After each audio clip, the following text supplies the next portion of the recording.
Hello, everybody, and welcome to another episode of Pod Stallions. I am Brian, and with me to my left over there is Jason. How are you, sir? Very well, sir. How are you? How is everyone? Very, very well, actually. Made a lot better recently by the reintroduction of our subject today to streaming services. I don't know if you got a visit from the streaming fairy, but I got Oh, a lot of Doctor Who dropped in my lap this week. okay. So I haven't checked yet. I only Oh, saw I only saw the the trailer. I'm sorry, the Children in Need, the hmm. newest trailer and the Children in Need special. But maybe it's already dropped onto Disney Plus because isn't that No, who's doing it? the classic series is on Tubi. Okay, And so I've got the classic series on BritBox. They've got the okay, whole well, the whole yeah, but series. it's also available for streaming on Tubi. Of course, there's Gotcha. also a channel on Pluto, and I think there's a channel on the Plex for Doctor Who that Excellent. streams. Excellent. And but they also dropped the I guess what you would call the new Who, of the 2005 to present series on. In Canada, it was Amazon Prime. I Oh, don't know. okay. Yeah. So here the Eccleston to Whitaker Hmm. is up or was up as of a couple of weeks ago, was up on Max, which used to be HBO Max, because Right. nothing can keep a name too long, so you can get used to it and know where you're looking for things. Oh no, Um, I think in the streaming service business, you want to be as confusing and hard to find as possible. right, Yeah. right, because you spend half your time thinking of a movie and going, is Oliver Stone's Nixon available on any streaming service? And then you got to look it up. We just looked for Scrooged tonight, and Oh, it's we not. we tapped No. out. We don't have it anywhere. Yeah, it's really getting. Uh, I'm gonna swear. I don't usually swear in the show, but it's really getting fucking annoying trying to find anything these Well, days. especially like I currently pay for Netflix, Disney Plus, Mm. and I also have Amazon Prime because of a work relationship. And I won a free year of Paramount Plus, but I will not be giving them my credit card and information to renew Oh, that. Um, so like that is four streaming services, yeah. and I mean, it, I dropped Netflix because the ratio between what was watchable and what was good and what was being offered was just, I went, forget it, I'm done. And I may go back to it someday, maybe not. So I've got Disney Plus and I've got Hulu and I've got HBO Max, but I've got HBO through the cable system, so it's like you got it anyway. And Paramount Plus, which I'm probably going to drop because I yeah, really I love. don't see the appeal of that one at all. So, but isn't okay? So I just dropped on to Disney Plus, and wasn't the whole idea that new Doctor Who was going to be on Disney Plus? Wasn't that the big announcement?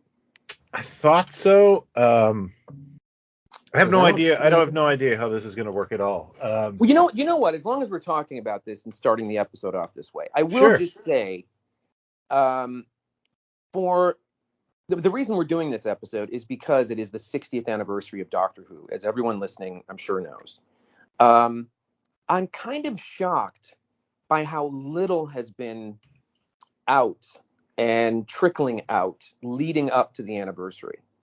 There's a new annual which I picked up because I got a bunch of annuals. And there's been like two trailers over the course of 6 or 8 months, I think. There were the Tales from the TARDIS shorts, which I didn't know if we were going to get or not. They were up on, what is it, BBC iPlayer or something like that, it's called. But they Hmm. were only in the UK, but they ended up on YouTube. But I mean, it's this week. And like, I don't think we even have the titles of the three specials yet. And I'm just surprised how little fanfare there's been for this major event. I don't see billboards in the city. I thought there'd be billboards up saying who is coming to Disney Plus or whatever. Um, Granted, things have been weird here regarding the strikes and stuff, but I would think as a British thing Hmm. that it could still push something. It's just weird. Don't you think it's a little strange? Like we haven't got much like anniversary merchandise or whatever. It just seems like kind of, it's another anniversary, big whoop. That's what it Yeah, felt like to me. it's funny how the anniversaries, especially because I don't think we'd have a show without Doctor Who. I don't know if you agree with that, but it was very gateway for me and very much the reason I am who I am. I think it, yeah, it is. You're right. That's well put, because it is. Um, let's just take something mainstream like Star Trek, as mainstream as that could be, or Mhm. Star Wars, or Planet of the Apes, or Superman, or whatever it was. All of it was sort of in the consciousness. Doctor Who was always a thing that was kind of in the brown paper bag or like under the pillow, and you didn't show people, kind of thing. So as that gateway to more of those things, like more of a cult world, that this thing that was outside the mainstream. Yes, Doctor Who is the gateway. You're absolutely right. It is the thing that you go, oh, and what's that show? I've never heard of that thing, and becomes that secret handshake. Mhm. So yeah, you're Yeah, right. it It led is me it the led me down so many paths into collecting and everything sure. fandom, and I learned what I did like. I learned what I didn't want to do. Um, it's just very, very interesting journey. So that this show is something, when I think of all the anniversaries, I think of the hype, and I don't think anything like I think the 20th was massive, Huge. and then the 25th was a whimper. Yeah. Um, and then the next one that was of any importance was the 50th. Which there was a lot of hubbub about. I mean, it Yeah. it became massive in the US again, and you didn't have to search too hard to find it. And certainly at Comic-Con, which is the get the your finger on the pulse of things at Comic-Con, like every year was just had a bigger and bigger and bigger presence. And that anniversary year was a big deal. We made a bunch of stuff for the anniversary, and you read about it a Yeah. lot. It just seems like this one is just kind of like Well, coming I back. do kind of think the show is, I'm not going to be a reactionary YouTuber and, RIP, but I think it's seen better days. And I think it also has, the audience has fatigued a bit as well. I know, Yeah, I know and I have. I think we can be clear here that I don't think anybody's going to misconstrue what we say. If we say anything critical of the Yeah. show, whether it's the twin dilemma, or if it's where the show went most recently, or whatever, Chibnall, it's okay. Like we're not. I think we're gonna watch whatever they give us. I will stay with it until it's over. I'm glad Well, that it's still going. But man, I mean, you know what? I feel You like stumbled on a really good point, and this is the emotional maturity I learned around the Colin Baker era, where I just wasn't on board. right. Um, I just went, oh well, you know what? I don't like this doctor. Well, I'll just wait until they replace him. And that honestly was my thought. Like, okay, it'll change. It'll go back, or maybe I'll end up liking him. Which actually, I gave Trial of a Time Lord a try as a kid, and I remember thinking, I like he's toned it down. Yeah. Um, but I wasn't actually. I just never really was on board for the Colin Baker era. But I just remember thinking, like, okay, but there'll be another guy, there'll be another take, and I think I'm actually a bit of a junkie for the takes, you know? Yeah. I mean, I think at that point, I just I lost track of it for a number of reasons. It wasn't necessarily him, but I knew the show was not as good as it Well, used to be. actually, Even yeah, even I I'm still saying don't. even through Yeah, Davison, I knew yeah, this is not the show. But I'm just saying that. So when we talk about the fatigue and where the show has kind of gone, I am going to be critical, because I do think that some decisions have been mistakes, and I think there probably are going to be more, and then we'll see what the audience kind of does or how they respond. But I think it was a combination of fatigue and also just sort of silliness that started to infect Jodie Whittaker's stuff. And I remember years ago, somebody asked Russell T Davies, would he ever come back? And he said, well, if the show is on the verge of cancellation, I'll come back, to help or something, as a joke. But I think there's much calculation involved with him coming back to the show, wanting it to immediately feel more comfortable and feel like it was, and what everybody sort of fell in love with the Tennant stuff. So it's this match made in heaven again. But yes, I think it has gone wrong. I think everything needs refreshing, everything needs new takes. But if you start to go, too far a certain way where it doesn't feel like what it was originally or has those elements, people are going to get more critical and they're going to, stay away. And I see a lot of like Who fanatics on YouTube that are very critical of Chibnall. They love this show so much it hurts. And there does seem to be a consensus that things have kind of gone wrong, and hopefully they're getting righted. Yeah, for me, the era. This is something that I just can't get out of me. Is I felt like Chibnall was cribbing from Russell T Davies. Yeah. It wasn't taking. It was like broad strokes and stories and elements, and let's blow up Gallifrey again. The whole thing just was sort of like, what I feel like we're taking a half a step back here. Well, I think it's kind of in aid of, or in what he thinks he's doing is the audience is going to sit back and go, oh, whoa, mind blown, which they pulled off with Tennant's fake out regeneration in the first part of that two-parter. Everybody fell for that and thought, uh-oh, what's going on? Brilliantly done. They pulled Agreed. Yeah. It really did. You go, whoa, where's that coming from? The John Hurt. The John Hurt character. I always viewed John Hurt as more of a means to an end, though. Possibly, but the idea that you're suddenly changing the rules of how many lifespans, and we'd always been told a certain thing. That's a radical thing to do, to go, there was somebody in between, and it was a brilliantly done. I mean, I just rewatched some of the regenerations and the short that they did with Paul McGann. I did love that. Yeah. So smart. And you're like, oh my gosh, this is something. And then, the Day of the Doctor, Bring me knitting. Tom Baker showing up. But these things that for the most part, like I can get really hung up on Davros opening his eyes. I remember that I'm like, gosh, Davros and Peter Capaldi, this must be a dream for him. What a great thing. And then there's a scene where like he opens his eyes and you go, okay, I don't know. It's one thing to make a joke about the handbrake always being on the TARDIS, and that's why it wheezes. And it's another thing to change something that's kind of etched in stone.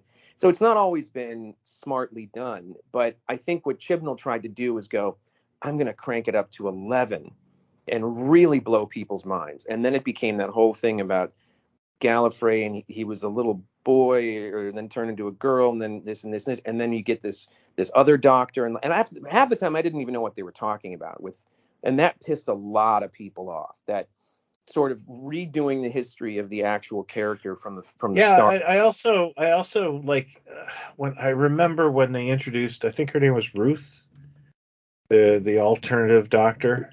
That sounds right. And you know what? I was on board. I was interested in that character, but then I always have this worry when I watch shows that have really good mystery build-up. Is this going to end up just being disappointing?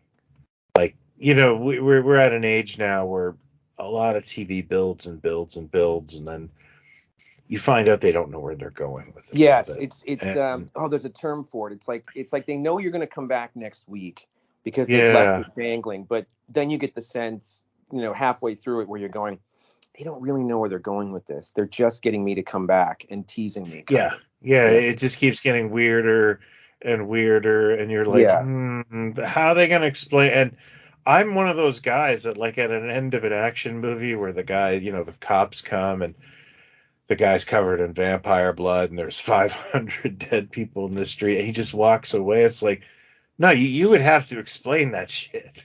Right.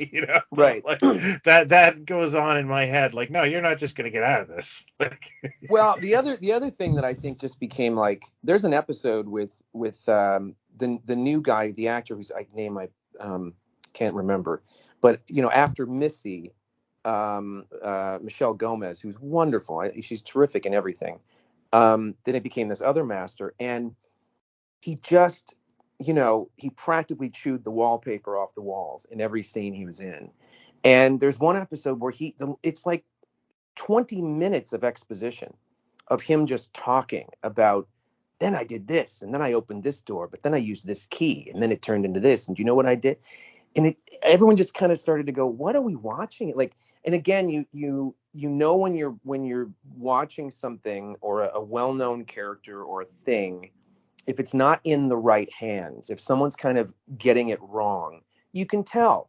You can, it's all watchable, and you can, your mileage varies. I get that.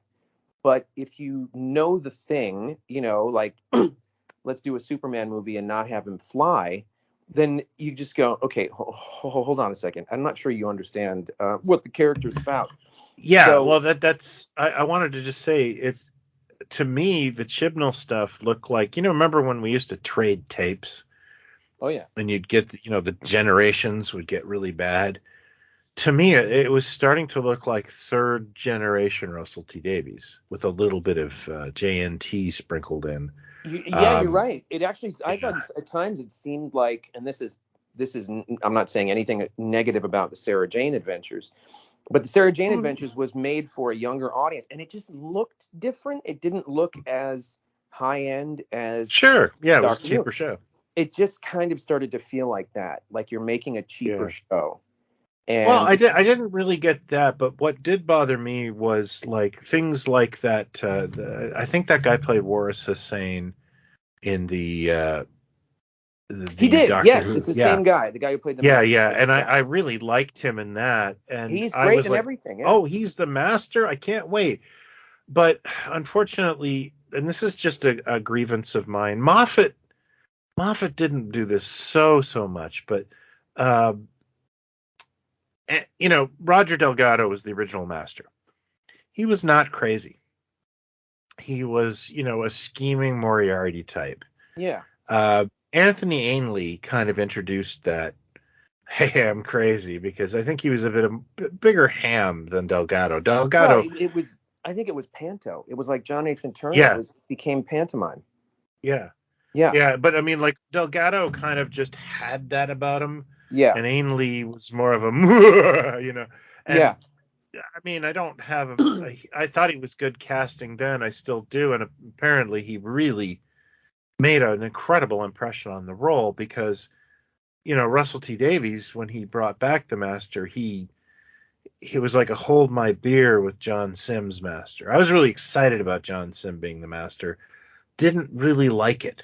Well, I think it fell into the, like I don't know, like I was talking to somebody recently about the Bond films or I'm saying the Mission Impossible films, I think, are Bond films. They're better Bond films than most of what Daniel Craig was given to do. And so when Javier Bardem, Skyfall, I think it was, there's, we've seen the villain done 8 million different ways. It's been done. Everything has been done. And now you get a part like the Master, and it's the ringing your, rubbing your hands. Yeah. You've got to find a different way to do it to stand out. And everybody in fact, Michelle Gomez, I think, found a better way into it than John Sim did. And I freaking love John Sim. Yeah, I love John Sim. I was disappointed in his Master. Yeah, I agree. Michelle Gomez was just, but again, I think that's also like one of those things where, a bit of your personality gets infused if you're playing the Doctor. Those are the best Doctors, Yeah.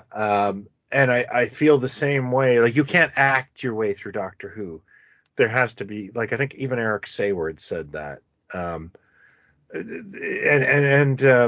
she just naturally is an interesting person. Yeah, she's got You a know? fantastic face, her eyes, Yeah. her Yeah. delivery, and she just chose to, and that's why even the character of the Doctor is a very delicate thing. Mhm. If you know what's come before you is eccentricity and know-it-allness and whatever, you have to put that in a blender to make the character. But if you're aping something too much, or if you're being eccentric for eccentricity case, or sort of whatever, it shows through, where you just go, this isn't, and it's the acting, it's the writing. It's like bad writing. If you've got a great actor, you can get away with it because Yeah, I mean, it's more believable. I love Peter Capaldi, but he has some stink burger stories. Oh, 100%. Yeah. He's probably the most underserved of any of the Doctors for his talent and how brilliant but even in the stinkers, you can't take your eyes off him. Oh no, He's always he's what kills me, and I don't know if I've ever said this, but disappointing Doctor Who announcements. Like, have you ever been disappointed in a casting decision? I can tell you one I got most excited about. Okay, which one's that? Bonnie Langford. No, I didn't even know who she was. Have I been disappointed in a Doctor Who? You hadn't seen Bugsy Malone? Yeah, I'll tell you what. I would, yes, and I hope this doesn't sound churlish in any way. I think she proved that she could do more than just comedy. But when Catherine Tate was mentioned as a companion, having seen the Runaway Bride, I just kind of went, uh-oh, we're going too far to Wacky Town. It's nothing against her. I just kind of went, this is going to be, oh, hello, skinny man, what you doing? It's going to be a lot of that. And that's what it was, and she grew as a character. But if you want to see like amazing drama, like no dry eye left in the house, watch her season on The Office. Oh, you mean the U.S. office? Yeah, I'm just being an ass. Yeah. She's She's pretty good on it. Okay. I was gonna say I never saw it, and there's a chance that she's wonderful in it. She, her show was kind of a Little Britain type fad thing. Oh, I know the show. Yeah. Yeah, but it never had legs. It's not the kind of show that years later people go, hey, remember it was a moment of, in the zeitgeist kind of. And it doesn't mean that she was also, she was in season 2 of Big Train. Now, season 1 of Big Train is one of the greatest sketch shows ever done. Yeah. But she was in season 2 of that. So like she had been around and everything, but I had a feeling based on the Runaway Bride. And I didn't think the Runaway Bride was going to be that wacky. That if she's I've never coming back, seen it all. Well, it's wacky. It's very wacky. So I was kind of worried. Yeah, that would be. I could say that made me nervous because it was going so well. But what was yours? Capaldi made me nervous. Oh, he did. Yeah, because I didn't know who Malcolm was. Okay. But I had seen him in two things. The main one being the very excellent and depressing Torchwood. What I would say finale was like Children. Oh yeah, that was actually the Torchwood I liked the most of any. Yeah, and Capaldi's amazing in it. Yeah. But I just oh my God, I just hated him in that thing. Right. And I can't remember the other thing I saw him in where I hated him, but I hated him in two things. Well, for me, it was like I knew him from Local Hero. Oh wow. The Bill Forsyth film with Peter Riegert, Burt Lancaster, and Peter Riegert gets sent over by this oil tycoon to go check out this area in a tiny little area of Scotland.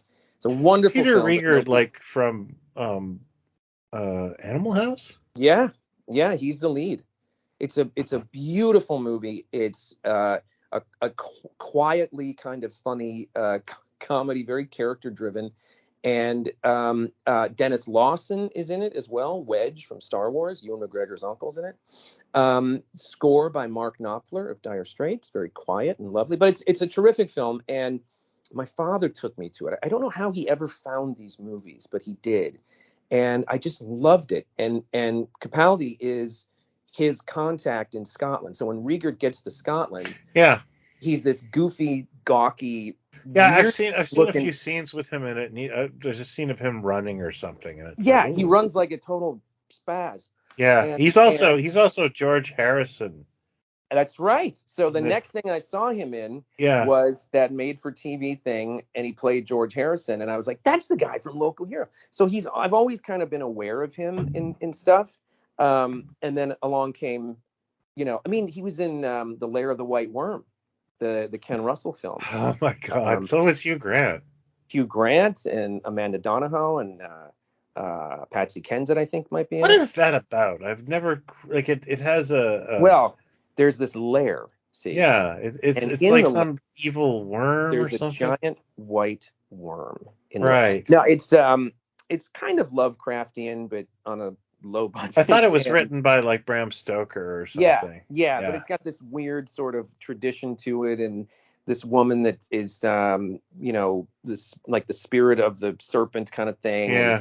it's a it's a wacky kind My of. parents used to have pirate satellite, and I just remember clicking channels one night, and Yeah. she was in like a hot tub with a kid, and then she's a Yeah, well, monster, and she she I got she does, nightmares, and I didn't look back. she does look wonderful in the film. I will say that, but it's not bad. But I had seen him pop up and stuff, and then when The Thick of It happened, I think it aired like a year later on BBC America when that was launched, and it was like, wow, here comes the thing that he was just kind of built for, and that became this huge thing, and he became so well known. And then the movie that was kind of the spin-off, he's the same character, but there's different characters in it, but they're the same actors. In the Loop, which is a great film, Armando Iannucci directed that. So when he was announced, actually, well, he was in that episode with Tennant, the one Yeah. in Ancient Rome, and but I mean that just he didn't get to really flex his muscles in that. But I never thought he was. Did you ever hear that story about him? When he filmed that, No.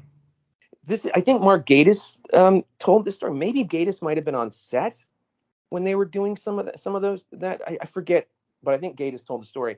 Is he was he wandered over to the Tardis control room set, and he was just kind of taking it in, Capaldi, and he was just wow because he's such a fan and everything. And somebody said, maybe it was Gatiss. Somebody said, "Huh? What do you think? I don't know, maybe one day. What do you think?" And Capaldi went, no. That time's passed, kind of thing. Yeah. Like that's never going to happen. And then we got it. So I was thrilled about him. Yeah, I was uneasy and wrong.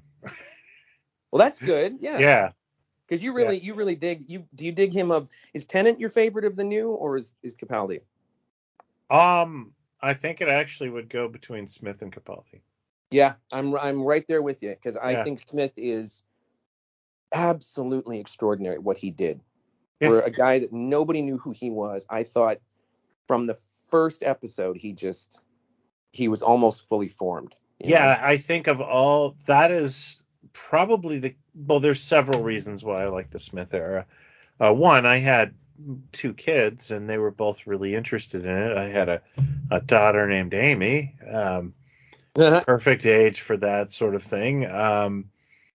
But also, yeah, Smith, like at that time, I think we had those 4 TV movies, and I liked the way Russell T Davies had been writing the characters as a little bit like I felt the 10th Doctor was going to some dark places. And the same point, I was getting really sick of Russell T Davies easy button, like weird easy button writing. He really can build you to the top. And then, like one of the lowest points of New Who for me was the Magic Doctor. When the Master has him looking like a cartoon character. Oh, the little person, he becomes like a little yeah, dwarf. yeah, that whole thing. Yeah, for me it was that, and then the All-Star one, the one where he almost comes, regenerates, and then we come back, and everybody and their mother is in it. And there's that scene where they're all in different areas and they're sort of looking at the monitor and they hear Davros's voice or something. And then John Barrowman, who never met a scene he couldn't, ingest with pantomime, grabs the two and he's like, no, what is it? It means we're going to die. And he like kisses them both on the forehead and hugs them like this. I mean, just soap opera type acting and writing in it, which was a shame because you had Sarah Jane and you had Rose came back and all that, but it just started to get like very cheesy. I mean, is the best word. It became cheesy. He kind of started to go there with his stuff, I think. So, I mean, let's not forget when he brought it back in 2005, and all hail RTD for bringing it back. We're 3 stories in and there's aliens farting. This show is so beloved. Oh yeah, I mean, needs to blow up from the moment it comes back really badly and be taken seriously. And we're doing fart jokes and parping aliens.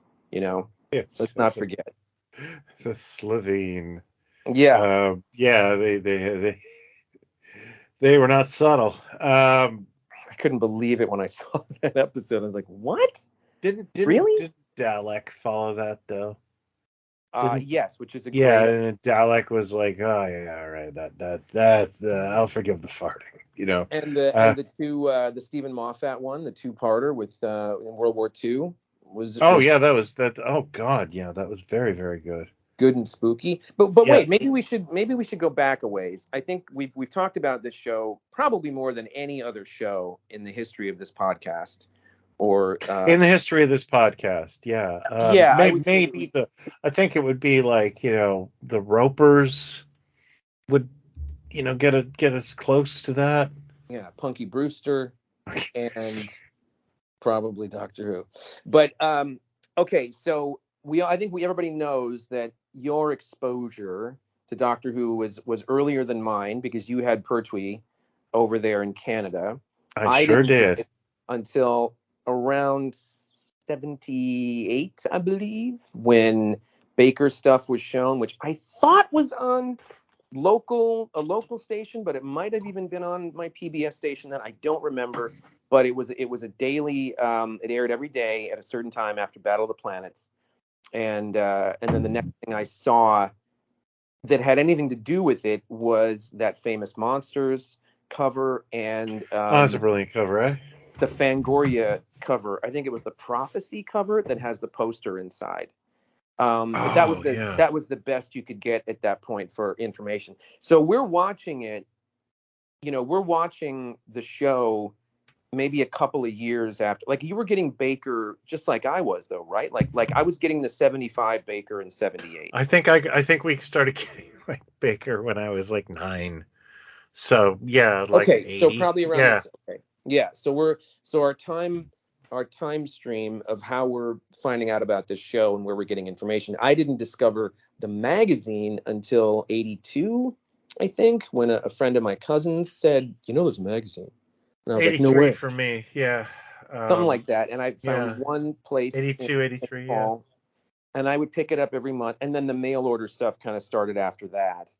Yeah, so, the 20th was the first time I ever like mailed away for something. And I ordered from Steve Jeppy. And I got the Radio Times thing reprinted. And something else, and Steve Jeppy sent me a check for 50 cents.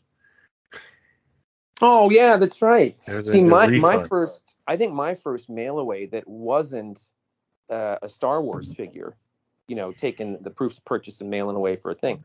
I think my first mail away was the Doctor Who tin, the Tom Baker tin. Oh yeah, I got one of those too in 84, I think. Yeah, and I think it was a U.S. company that had the tin and a button.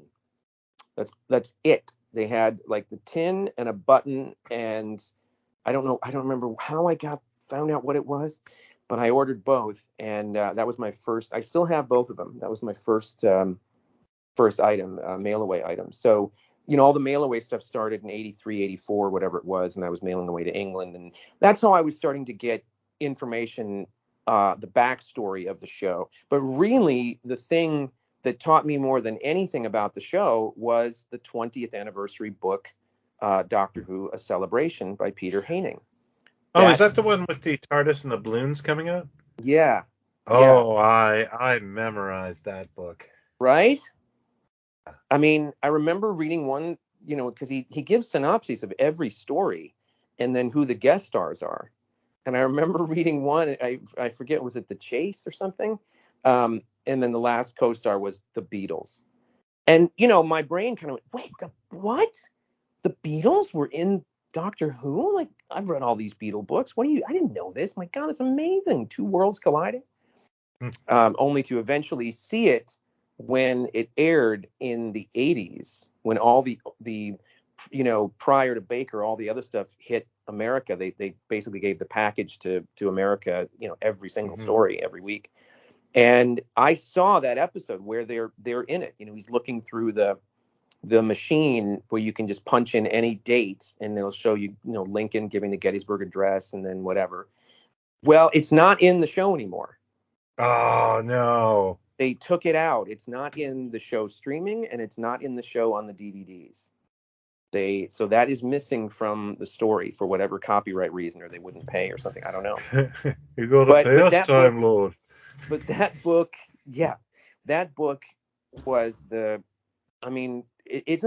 you say that that's where you really started to understand about what the show was? And yeah, like my mom, I think, was in the book club, so she ordered it for me. Mm-hmm. And then there was another Doctor Who book in that club. And I thought, oh, this is a companion piece. And all that was reprints of the annuals. Ranging. Yeah. It's got that weird cover that's like. Yeah, that should have been a huge sign. Yeah, I remember that book. It was awesome. But you got a Celebration in '83, right? Yeah, I sure did. Yeah. Okay, so it's the anniversary coming up, and I don't remember if it was printed in the U.S. I seem to recall that it was an import, and I had to go to this bookstore that's still in St. Paul called Midway Book, and they had like one copy, and it was like $20 back then. Yeah, it was an expensive book. It's the most I ever spent on a book at the to time. This day.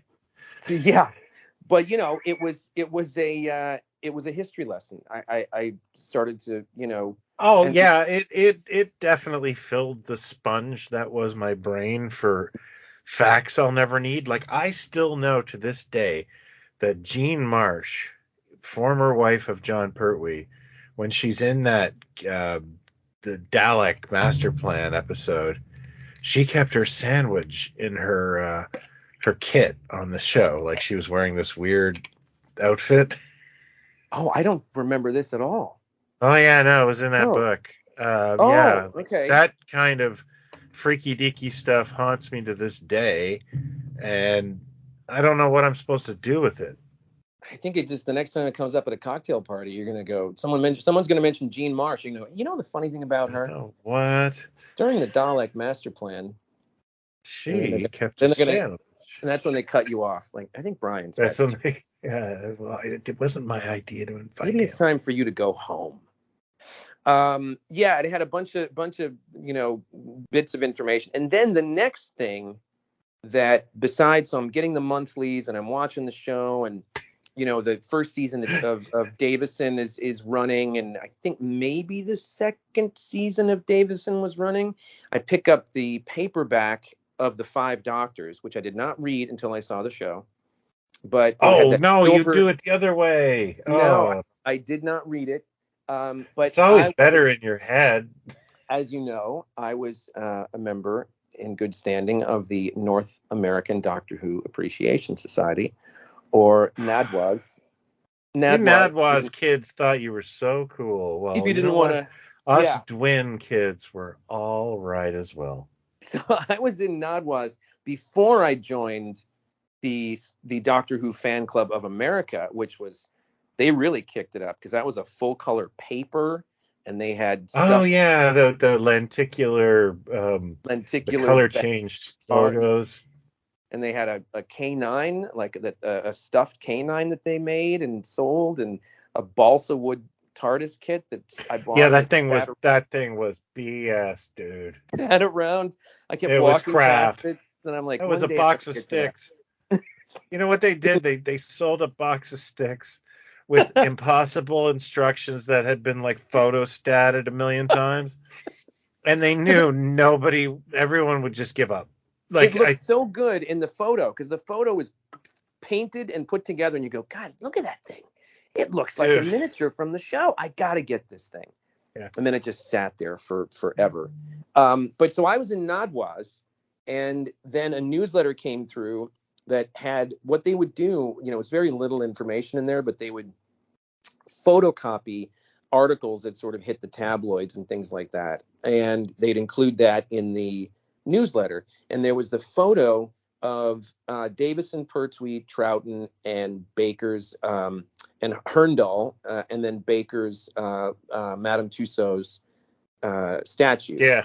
For the photo. Oh, is that the one where they're like picking it up and throwing it around? Yeah, and I went, oh, I saw that at the I was there at Madame Tussauds when that was on display. I went through the Doctor Who portion. There I know what that is. That's not Tom Baker. But in the photo, it was such a bad photo that it was a moment where Troughton is like, his eyes are closed and he's like in the middle of saying something and his mouth is kind of turned downward. And it just looked awful. And I just saw that photo and went, oh, he's really old. Like he's about to die. You know, like that's where my brain went. I saw the Haining book and I saw photos of him as a young man. And then I saw this photo and went, oh, they trotted these guys out and they're all like 80 years old kind of thing. Of course, that wasn't the case. It just was a bad photo. And that's how I first saw a photo and I knew that there was going to be a 20th anniversary thing, you know, which I think we got on the day. Yeah, I think that actually happened I think I had friends over for that. Yeah. Yeah, I think we got that. The UK got it a day later or something. Is that how that went? I can't remember. But I just remember that was like really, really rare because we didn't get new Doctor Who like that. We were seasons behind. You know, I think at least a year, if not more. Yeah, well, that's the thing is we got that was what was so weird about that is we got the special, but I still had to wait to see the rest of that season. That still took like a year or whatever it was, you know, because we'd always get the stuff like a year late. So I was reading about stories and things in the magazine 9-10 months before we got the episodes kind of. But for some reason, we got the 20th anniversary on the day. I don't know how that worked. But I think they just knew that hell would just have no fury like Doctor Who fans. Well, I think maybe that was they had to appease us. Or maybe it was just this brilliant you know, thing for BBC was starting to go, boy, there's gold in those hills, you know. The US is an audience. An audience is building for this, and let's give them some red meat or something, you know. That's exactly what was said. Because that was a time, I don't know about Canada, but that time, and unfortunately it was right when there was the changeover, Davison and Baker, where you know my whole life I'd never been to a convention. Like I finally went to one in Philadelphia. Yeah. 85 or something, I think maybe. But like there were a lot of conventions happening in the US suddenly. Like Doctor Who was really, really, after having been around for several years, 4 or 5 years, it really started to take off right around the 20th anniversary. And you know, there's that great, didn't we talk about that YouTube? We found it was was it Chicago that did like an hour-long special or something about the anniversary? Yeah, I actually remember that one.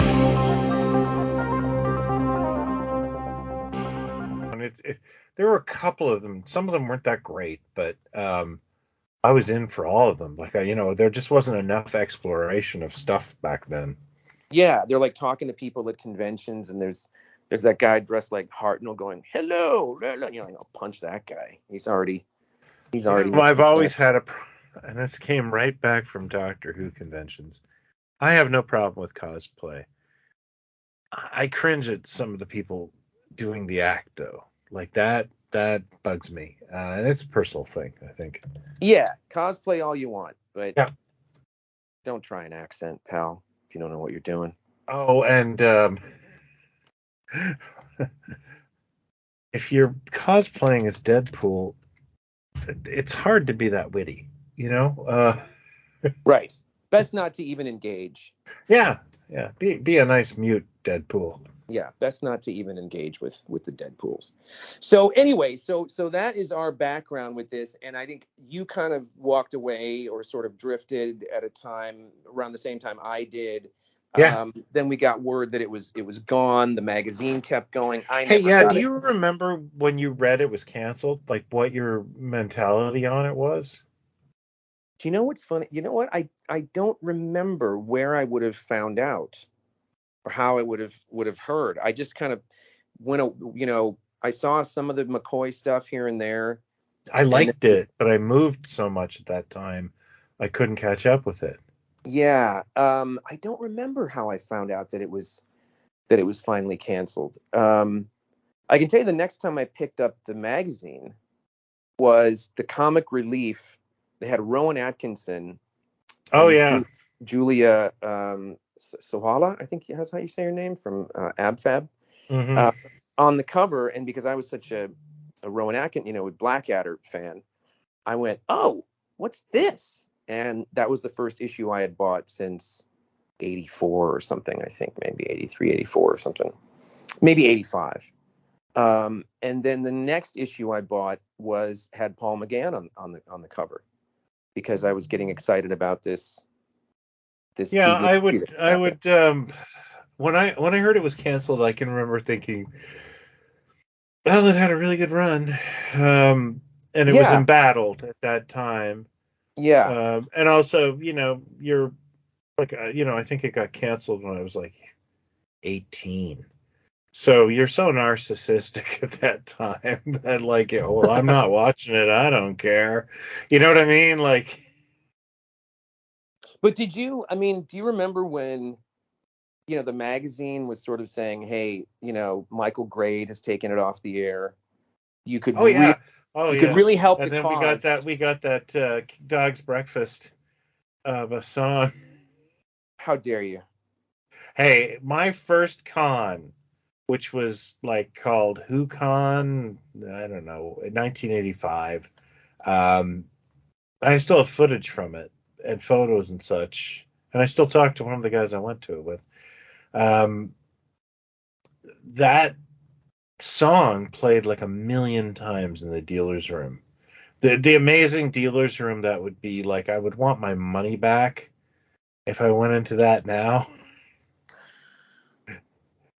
Do you know what? I remember in the magazine or somewhere that was, hey, if you want to help the show, write a letter to Michael Grade Hmm. and say you want the show back, and send away for this single, because that'll help. And I did both. And there was a time where there were these things that were like international letters. It was just one sheet, and you wrote your letter out, and then it folded it up with an adhesive on either side and the top, and you could mail away a letter for one rate instead of having to put 2 or 3 stamps on it, kind of thing. So I had a bunch of these.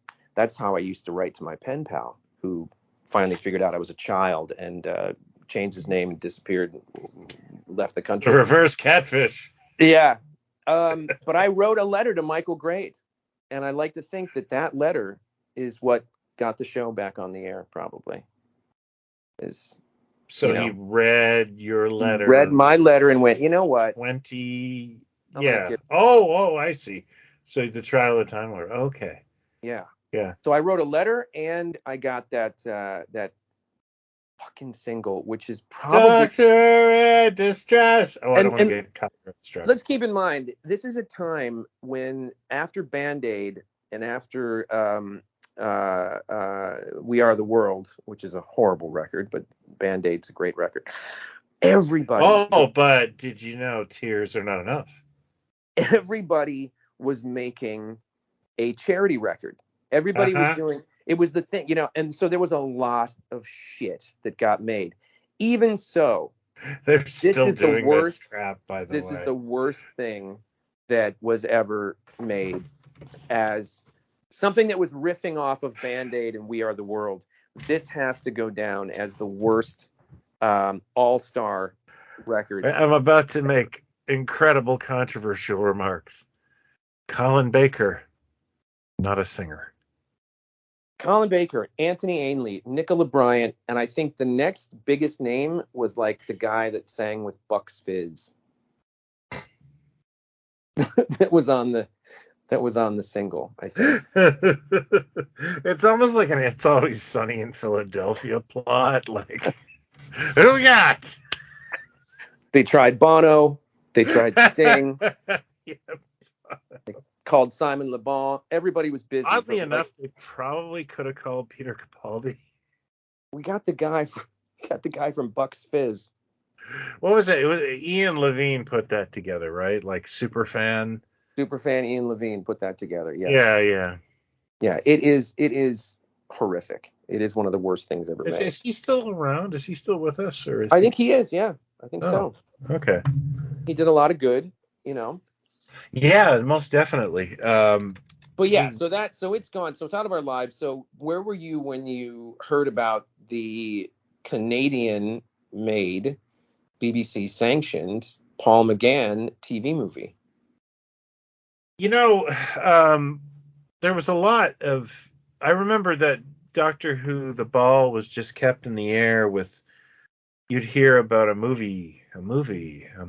Spielberg's got it. Yeah. Oh, yeah. Yeah, and I even read a book about all those scripts, and boy, I'm glad none of that came to be, because it was just all terrible. And then I don't remember when that Doctor Who when it maybe it was a week or two before that I found out about it, or I saw a photo of him. I can't remember. But I do remember being really, like, I taped it. I was really excited. I was living in High Park in Toronto at the time. And I can honestly remember we used to go down to the dog park and play with the dogs because we didn't have a dog. And it's a cheap way to play with dogs. And I was like, oh my God, we got to get back for Doctor Who. It's weird how much I enjoyed that TV movie now. And how, it's almost like when I saw Black Adam, I said something to somebody like, I would have liked this in the 90s. But now it's bland. That's the way I kind of felt about that TV movie now. At the time, I thought it was a really fun, and it carried on the tradition of the show, and I was excited about it, especially because of the casting of McGann. That's what got me right away. But again, this is, so I'm still getting Starlog. After I'm done with Doctor Who, watching it, whatever, I'm still picking up Starlog right. Oh yeah, me too. Intermittently like now. The early 90s.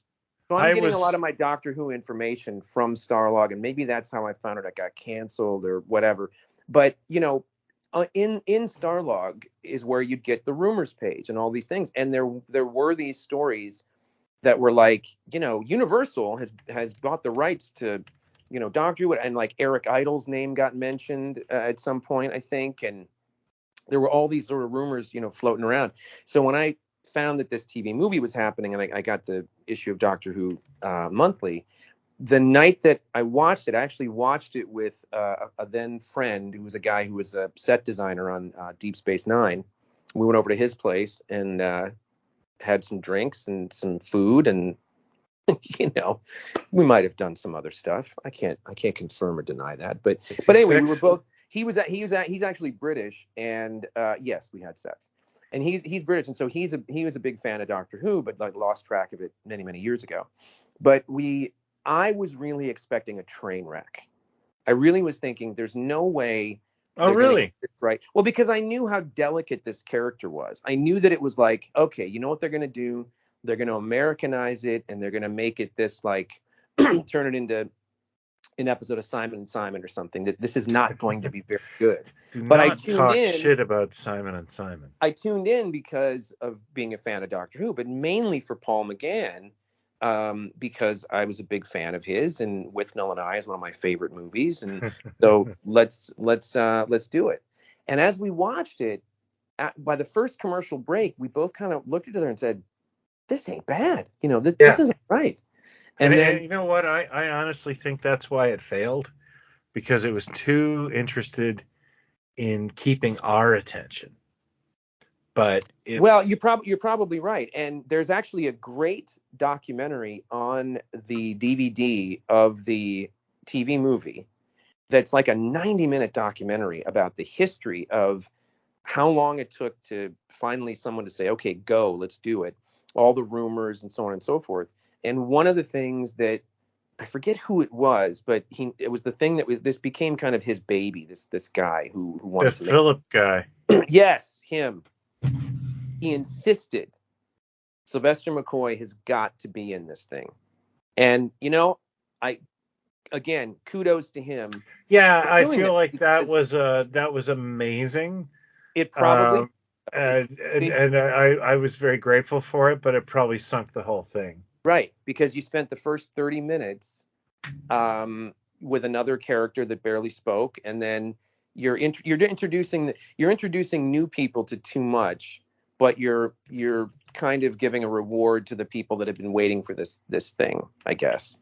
And yeah, it probably hurt it, but it's great that we've got it, and somebody should have at least greenlit another TV movie or something. It did all right. It wasn't like a disaster. And there's good stuff in it, but hands down, the best thing in it is Paul McGann. I mean, I thought he fit like a glove. He did. Eric Roberts was an interesting choice. How dare you? I was at a Comic-Con once, and he was there, and he was with his wife, and his wife was signing, and I think his wife just played his wife in the Doctor Who movie. Really? That's her big credit, and it's because I think he met her on that set. I think she's his manager too. Yeah, and it's like, how many autographs is she gonna sign? That I think he has like 450 credits on IMDb. Yeah. He's that guy. I actually really like Eric Roberts. Like, don't get me wrong. I always liked the Coca-Cola Kid. Like, that was a really... Yeah. I don't know when he made the switch to, like, I'm going to be the new Cameron Mitchell, but it was subtle. He did Pope of Greenwich Village, which he's incredible in. That's a wonderful movie. Him and Mickey Rourke and Daryl Hannah. He did Star 80, which he's fantastic in. I think he was nominated for Star 80 for supporting actor, maybe. Runaway Train. I mean, he was in these big things. I don't know when the turn was. I know that he kind of started to play more heavies than leads, sort of.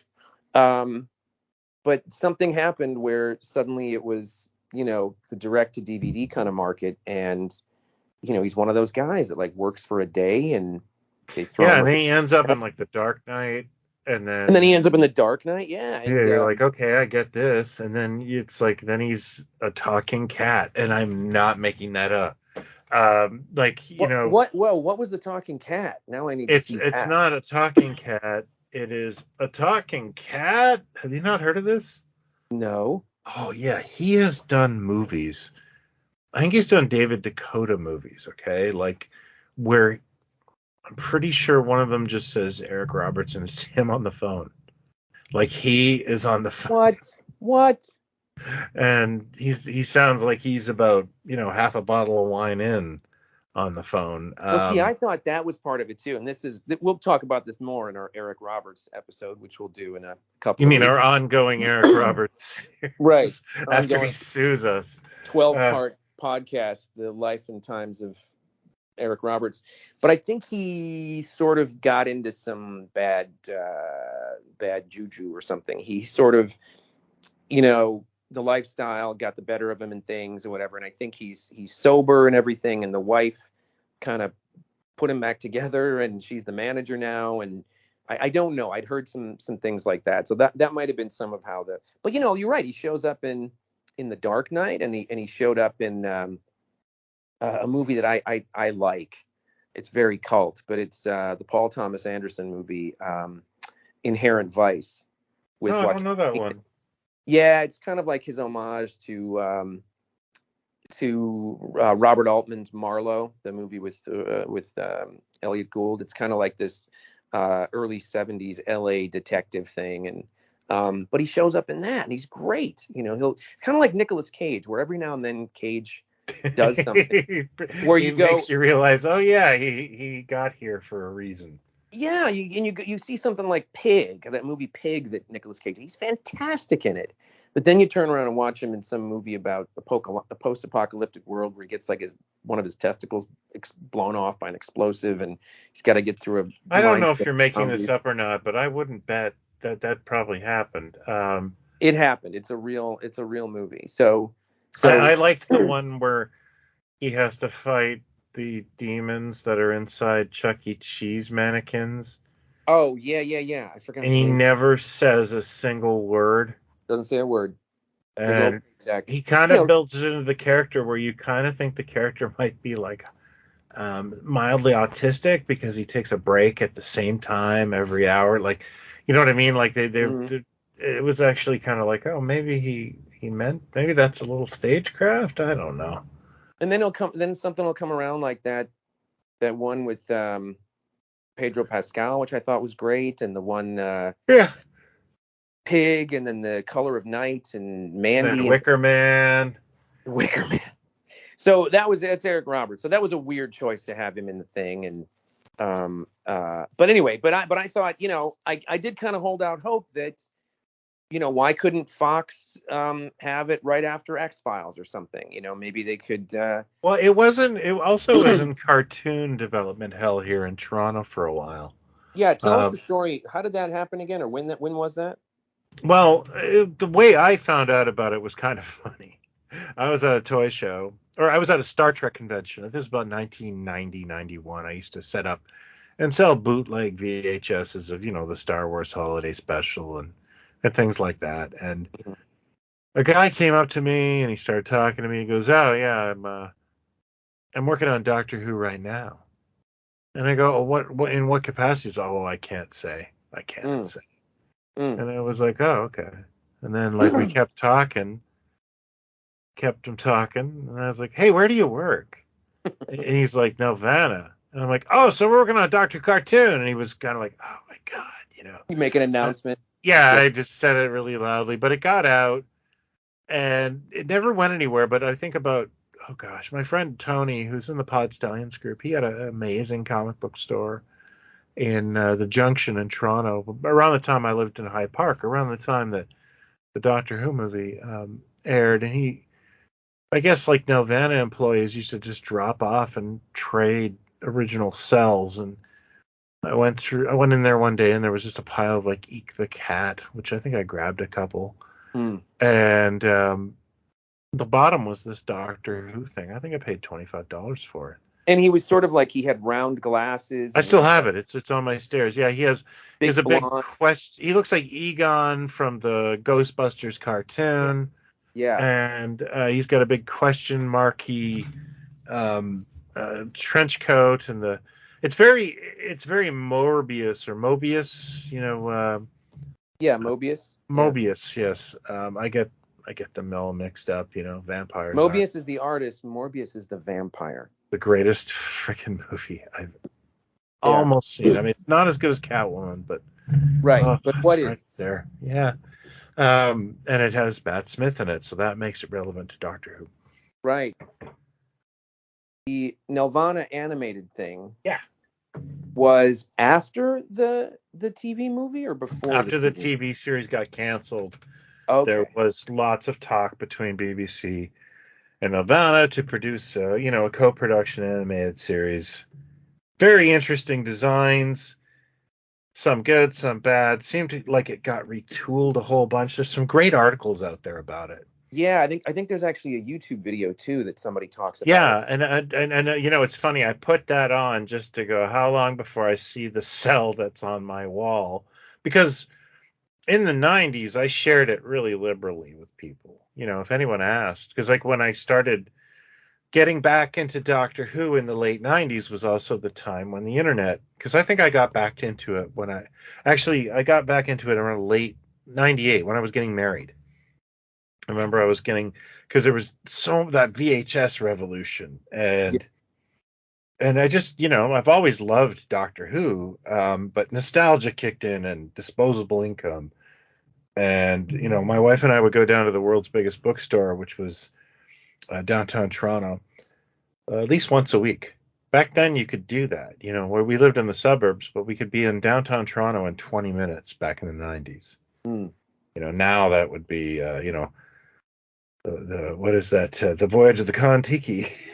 Right. Baton Death March. My dearest Michelle.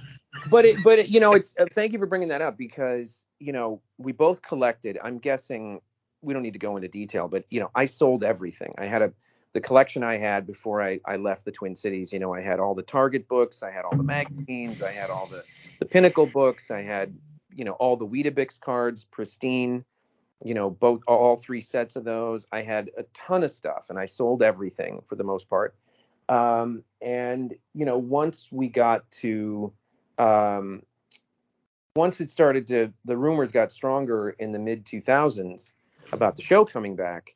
I had, like, Product Enterprise had started to make things, and I was over just before, it was like a year before the show came out. I was over in England working on a show, and I went to the Who shop, I think it was called, or the Who store, or the Who shop, which is about 30 minutes outside of London on the tube. And I got this, I still have it, but it was a sonic screwdriver. But basically they took somebody made like a metal prop replica, unpainted, of it. And it was one of the things I bought with a few other items. But it just felt cool to, like, be in a shop that had Doctor Who stuff in it, because it did make me very nostalgic. And I thought, oh, well, it's finally come back. And as we've said many times, and I stand by it, I think it's the greatest concept in the history of television. And only next to Twilight Zone for me, because both shows can go anywhere, because it's not just a time travel show, because you can go anywhere in time and space. Nothing is off limits, really, where you could take it on any given story. And it really, so it's always funny when we see all the articles, and we see the documentary about the TV movie finally happening, and other things. How many people want to come in and change the basics of it? How many other people go, well, you really don't need the TARDIS, so let's do it this way. And you go, you've lost the plot of why this thing is so unique and what it is. And so when Russell T Davies got a hold of it, and which I had only kind of known who he was because I'd heard about Queer as Folk, but I didn't really see anything else that he'd done. We all just kind of hoped that this guy knew what he was doing. And Eccleston was a step in the right direction, I would think. So what did you think when Eccleston was cast, when that announcement was made? Actually, yeah, I don't. At that time, I was expecting my second kid. So, and the world just seemed less connected that way. So, like, I would literally go home and check the internet, like, for a few hours a day. I remember seeing a picture of Eccleston and Rose Tyler and the TARDIS. And my wife grew up on Doctor Who as well. Her father loved Doctor Who. Mm. So we're both fans of the concept and the show. I'm the bigger fan, but I remember, like, showing her, I was like, this is the new Doctor Who. And she was like, oh, that looks cool. And I was like, yeah. And yeah, we were both fans. But, like, had you heard of him before, or seen him in things, or? Well, I knew he was in 28 Days Later. Yeah. Which I didn't remember. And no, I really wasn't. And same with Tennant, and of course with Matt Smith. The first Doctor I was actually aware of was probably Capaldi and Whittaker, because I had actually really liked her in Broadchurch. Um, Yeah, she was in Attack the Block too. yeah, I Uh, didn't like Attack the Block. yeah, I didn't love it either, but I No, remember I really, really didn't she was like it. in I a just movie with Peter O'Toole. I think it was called Venus, where he got nominated as toward the end of his career. So I'd seen her in things, but Eccleston I knew from Shallow Grave, uh, right. first Danny Boyle movie, and I knew him from Cracker, the Robbie Coltrane show that I'd seen on PBS a few times. So I'd seen him in a handful, like another movie called Let Him Have It, period piece kind of crime thing. He was in Elizabeth. It was great in that. So I was familiar with him, and I thought it was kind of an interesting choice. Like I kind of thought, oh well, he's a very well-known actor over there, and he's sort of known for more serious fare type projects and stuff. So I thought, oh, that's a good sign. Like they're not getting, Ronnie Corbett. No offense to Ronnie Corbett, but they were taking it. How dare you, sir? They were taking it seriously. They weren't going for, a Well, wacky Doctor Who has lead. always been that wonderful slide between comedy and villainy. Some of the first Doctor, Hartnell, was known for playing the villain, the Right. asshole. I don't think Patrick Troughton was like Grave Robbers and Hammer movies. Yeah. I don't know about John Pertwee. He was mainly a comedian, but He was mainly comedic and radio stuff and yeah. And then bit yet of carry-on. he did a completely non-comedic turn with Doctor Who. Right. And he lived out his James Bond fantasies. And Tom Baker, I mean, Tom Baker is an A1 villain, man. Um, you look at him in the Golden Voyage of Sinbad, or the I think it's Vault of Horror he's in, and of course the Mutations, the Donald Pleasance. Donald Pleasance bit of like, it But you just know what looks I like mean? it was filmed in depression. Yeah, what I mean is like I wasn't sure what type of Doctor Who we were going to get when it came back. Were we going to get the Colin Baker sort of, wackiness and twin dilemma? Are they going to take it seriously? Like, you just never knew, because if it was in the wrong hands, something, could go wrong. And that's what made me nervous about the TV movie, but it was well intentioned and nothing was too cringy or anything. So you know what I mean? It just seemed like a name like Eccleston for a show like that was just kind of different for the time. That caliber wasn't doing that kind of genre stuff so much.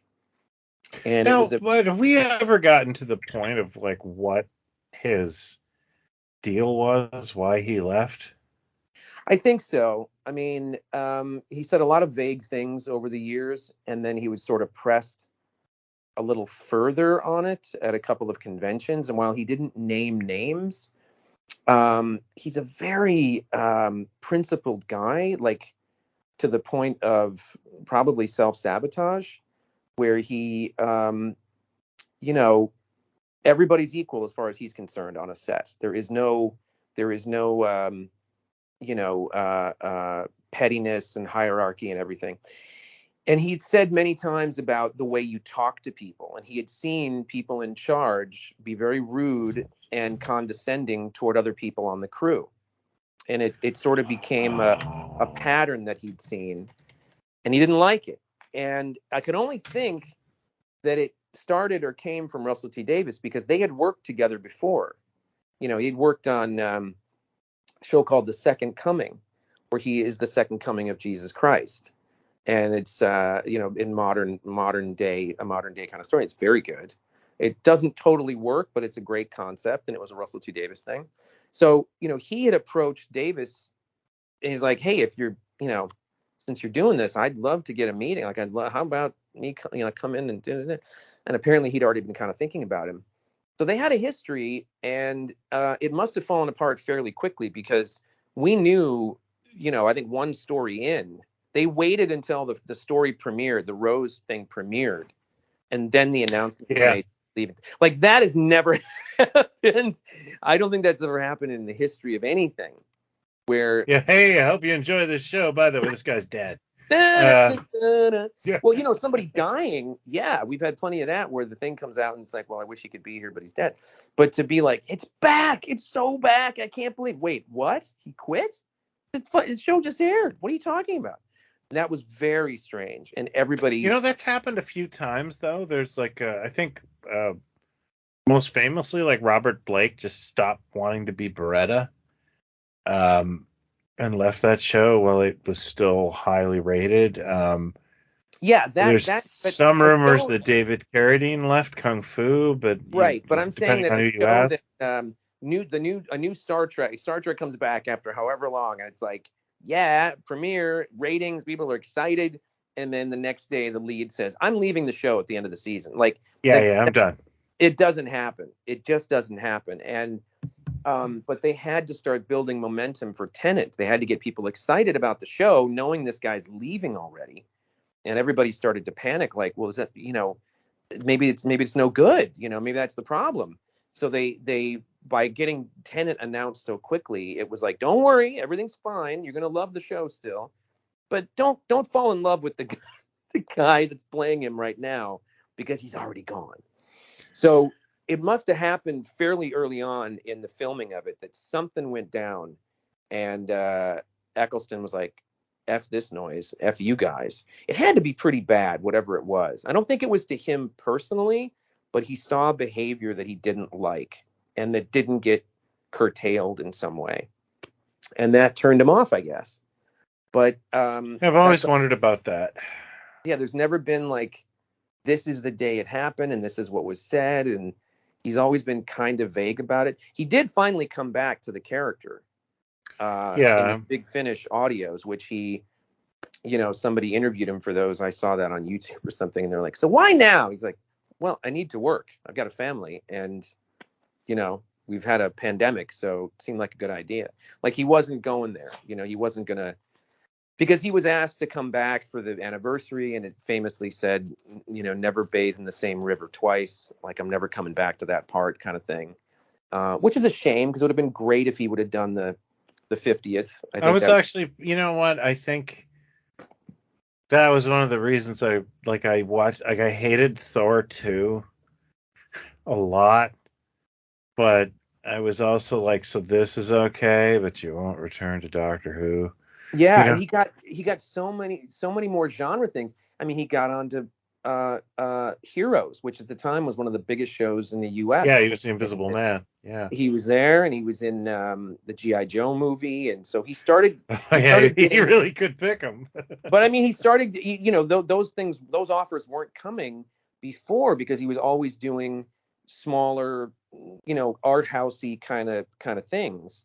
So the character launched him into that kind of world, and he sort of, took advantage. I mean, he's in the new season of what's the thing I just saw a trailer for? True Detective with Jodie Foster. He's in that. Really? Yeah, so he keeps, he's never stopped working. But I immediately took to him in the new show. Like we talked about, I would get the Region 2 DVDs that had like 3 episodes of DVD. And so I was getting it because they would release those immediately, and so I'd order them and get it. Yeah, I was getting off CBC because we were airing them consecutively because it was a co-production the first season, and I was having to send burners to all my friends. Of course. Yeah. And when it was good, I thought it was good. When it was very good, I liked the Ghost one. I liked the World War II one, but there was still a lot of like, fatty fart stuff in it that I thought was just like, come on. But he liked to intersperse it with Chubsy Ubsy Wubsy. So, like we waited so long for this. Is this really what you want to spend time on with the, and I will say that it is guilty, I think, of spending too much time on the companions. Like too much time on the, EastEnders type, Yeah, I'll be right back, Mom. I'm just going for fish and chips. And then she's gone for 2 years, and everybody's sad and everything. And that but we hadn't really seen that before. exactly. We don't need it. It's not the companions are not the most interesting things in the show. It's the stories and it's him. He's They're more yeah. Yeah. Do you know what I mean? Like I don't. Well, I do agree that the Would you want Doctor to is like, hey, at home with Harry Sullivan? You know, let's do. I really don't need to see a man clipping coupons. Let's spend a full episode with Harry Sullivan before the Doctor shows up, and we find out. Oh, bother. You know what I mean? Like there's. No, that's exactly why I don't even really like watch much superhero stuff anymore, because it's always like, Captain America's friend and that guy who met Hawkeye once. Like I can't do that. I'm sorry, that's just not interesting to me. Like I think everyone in Gotham City but Batman and the Joker. Nope. Well, I mean, but it's different. It's that to me, and I'm not excusing any of it, but that to me is like, you go, okay, we don't have the budget for a lot of superhero stuff, but if we just concentrate on this office worker for 2 episodes, we can get away with it. Doctor Who is not about the companions. And I know that they've been better served over the years than they, because everybody would make fun and like, that's why Mary Tam left. It was like, all I'm doing is asking questions. And there's not, yes, the characters needed to evolve over the years, so they weren't just the audience substitute. But Davis just made it the Rose Tyler show, and the mom and the boyfriend, and it just kept going. Yeah, he was doing the Buffy formula a little and then by the time you get to Donna, we get the same thing. Like, I mean, you can't fault her grandfather. I mean, it's a great character. Alf is a great character, played by a legend. I get it. I just don't know if we need him in every episode, and I don't know if we need the mother, who's horrible, and the arguing and the thing.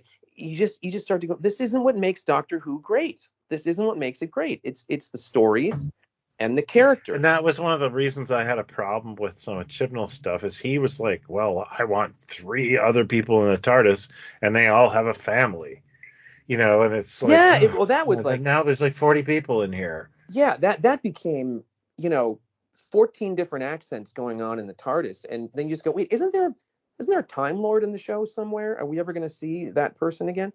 And even with Matt Smith, like his arc with Amy Pond, I mean, especially that first season, is just fantastic. And I love that, the little girl and how they meet and everything. And then Rory comes in, and we get more of Rory. And then eventually we get Rory's dad, and then we get the domestic stuff between her and Rory, and then we get, well, I don't want to travel anymore. Well, let's go one more place. And it if I could fault it over the years with the bringing it back, I started watching some of the Capaldis again because I love him so much. And when those are good, they're really good. Oh, what prompted this was apparently every 5 years or so, Doctor Who magazine does a readers poll. He sent me that, yeah. Stories of all time. And I disagreed with a couple of those. But I mean, remember when I remember the issue, maybe it was the 30th anniversary or something, where it was like, shock, horror, the favorite story of all time is The Caves of Androzani. Like, remember when it was that and people started going, yeah, that was a really good story. And then as I was watching that today. You know what I mean? Like, it sort of would change over the years as to what was in the top. Yeah, Caves of Androzani was like the Too Little Too Late Peter Davison story. Yes, exactly. So then, after, you'd see these polls and the top 5 or 10 fairly similar titles would be in them. Mm-hmm. And now this newest poll, what's it called? Heaven Sent? Is that the Capaldi one I'm thinking of? Where he's I think it's the one where he's alone that one's brilliant. And that is the number 1 story in the poll, and like number 2 is Genesis of the Daleks again, kind of thing. Yeah, and I just want to point out that, like, I don't like Genesis of the Daleks.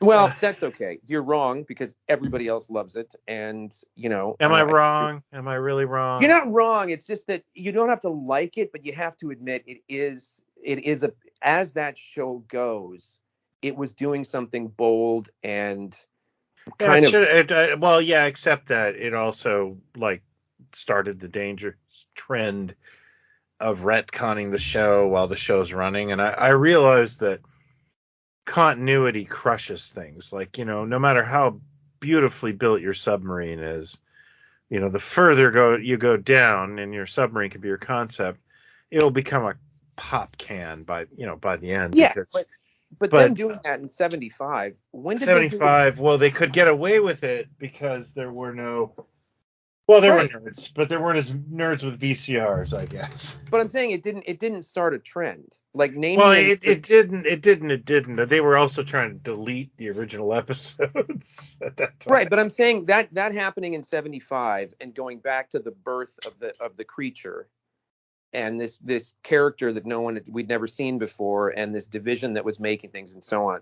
I'm saying it's not like they had it, they kept doing that as the years went on and said, this is where the Ice Warriors came from. And here's the thing where they didn't really do it. So, it is a story that has a lot of love from a lot of people. And it's, I think it's the best looking Dalek the original show ever had. That Now, face. I will say that season is one of the most perfect Doctor Who seasons ever. Hands down. That's when the show is like firing on all cylinders. I think the original show. So anyway, so that's where this sort of, we thought, well, let's do an anniversary thing, and so I started watching some more of his, and he's got this great thing going with Clara Oswald, and they're such a team, and then I need a break. I'm going to go back to being a teacher. And like, okay, well, I'll just hang out. I'll be the janitor and whatever. And then, don't now we bring got to up that talk one. to the soldier guy that's also a teacher in the school. And then they're going to start dating. And like, I don't give a shit. Okay, I I don't care. will admit that, yeah, I didn't care for the boyfriend at Oh, all. Oh brutal. no. Why would I care about this guy? I don't care about her. I just want her hanging out with the doctor. And, I know the show, they took the show into areas that it never did before, like, more romance and, the companions having more of an outspoken crush on him and so on. And that's totally fine. And the thing with him and Rose was great. But all this domestic stuff back home with the companions and then it just goes off the rails when the Cybermen thing happened, or he gets hit by a car. And even though that stuff in that episode is brilliant, where she thinks she's throwing the keys into a volcano, and Capaldi, he is almost like the height of his powers in those scenes. What he's doing, it just becomes like, God, this is a drag. It's so fucking sad. I mean, Yeah. everybody's sad. The Rose Tyler thing in another time zone was heartbreaking and sad. And, Martha wasn't really sad, but in a way she was, because she was in love with him or whatever it was, and he didn't give her the time of day, so she leaves. And then, Donna Noble has to get her mind wiped, and that's sad. And then, Clara Oswald, and that's sad. Like, do we really need this? Does it need to be a sad show and heartbreaking all the time? No, just give me dumb stuff about Robin Hood, the robots of Sherwood, whatever it was. Like, let's have some fun, let's do some interesting concepts. Not everything has to be sad. And I think it is guilty of going too far with the melodrama since it's come back. That's just me. And then, we get to Whittaker, and everyone's got trauma. Once again, the older guys got trauma, and, somebody died. Somebody else is an orphan. Somebody else has a heart murmur or something. And, it's too much. That whole thing I felt was kind of crazy, the way it's almost like they threw everybody out. You if you had experience writing for Doctor Who, we don't want you. We're going to get a new set decorator. We're going to get new music. We're going to get, and it's like, that's too much for me. I thought it was just too much change at once, and You're it was talking about change for the change's Whittaker? sake. You mean Yeah, the the Whittaker Yeah. series. Like, Yeah. I understood. Like, you have a new Doctor, you want a new look, but it was, especially, I found the music really difficult. Yes, I'm glad It you said that. didn't seem to gel with the show. Almost, there'd be characters talking, and there'd be this "whoa" going over them, and it was like that doesn't seem like that I find annoying. That's just Yeah. Well, I'll it, tell you, along those lines, I'll tell you what always kind of astounded me. So the show comes back, we get Eccleston. I never liked the new logo, that very first logo. And as oh yeah, people that said, like that yeah, we were just joking about that the other day. it looks like a London taxi. It looks like the sign that's on top of a London taxi.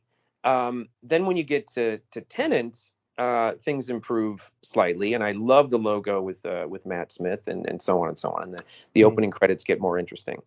But the TARDIS interiors, like, I think I never fell in love with the more organic look No, of, I never quite understood where that you even know, came from. I was okay with it, but I never really fell in love with it until Peter Capaldi. Again, like the stainless steel and the way those circles kind of rotated above on the ceiling, and it just seemed more grand and more gothic almost in a way. But then we get to Whitaker, and I just go, who went to the crystal shop and bought a bunch of candles and crystals and shit? Oh yeah, it wasn't. Like the worst TARDIS interior design ever, and topped only by her sonic screwdriver, which is, Yeah, in the history of the sonic screwdriver, like the worst design you could ever come up with. It's got like, yeah, look, it was underwhelming. I remember that, and then can- it felt very much like a throwback to John Nathan Turner. You've got this full TARDIS. The yes, Doctor is a little bit of a background character in this. yep, it did. You're Seems to be right. fumbling their way through everything, which is very odd. I don't know Yeah, why you'd choose to make the first female Doctor so vulnerable.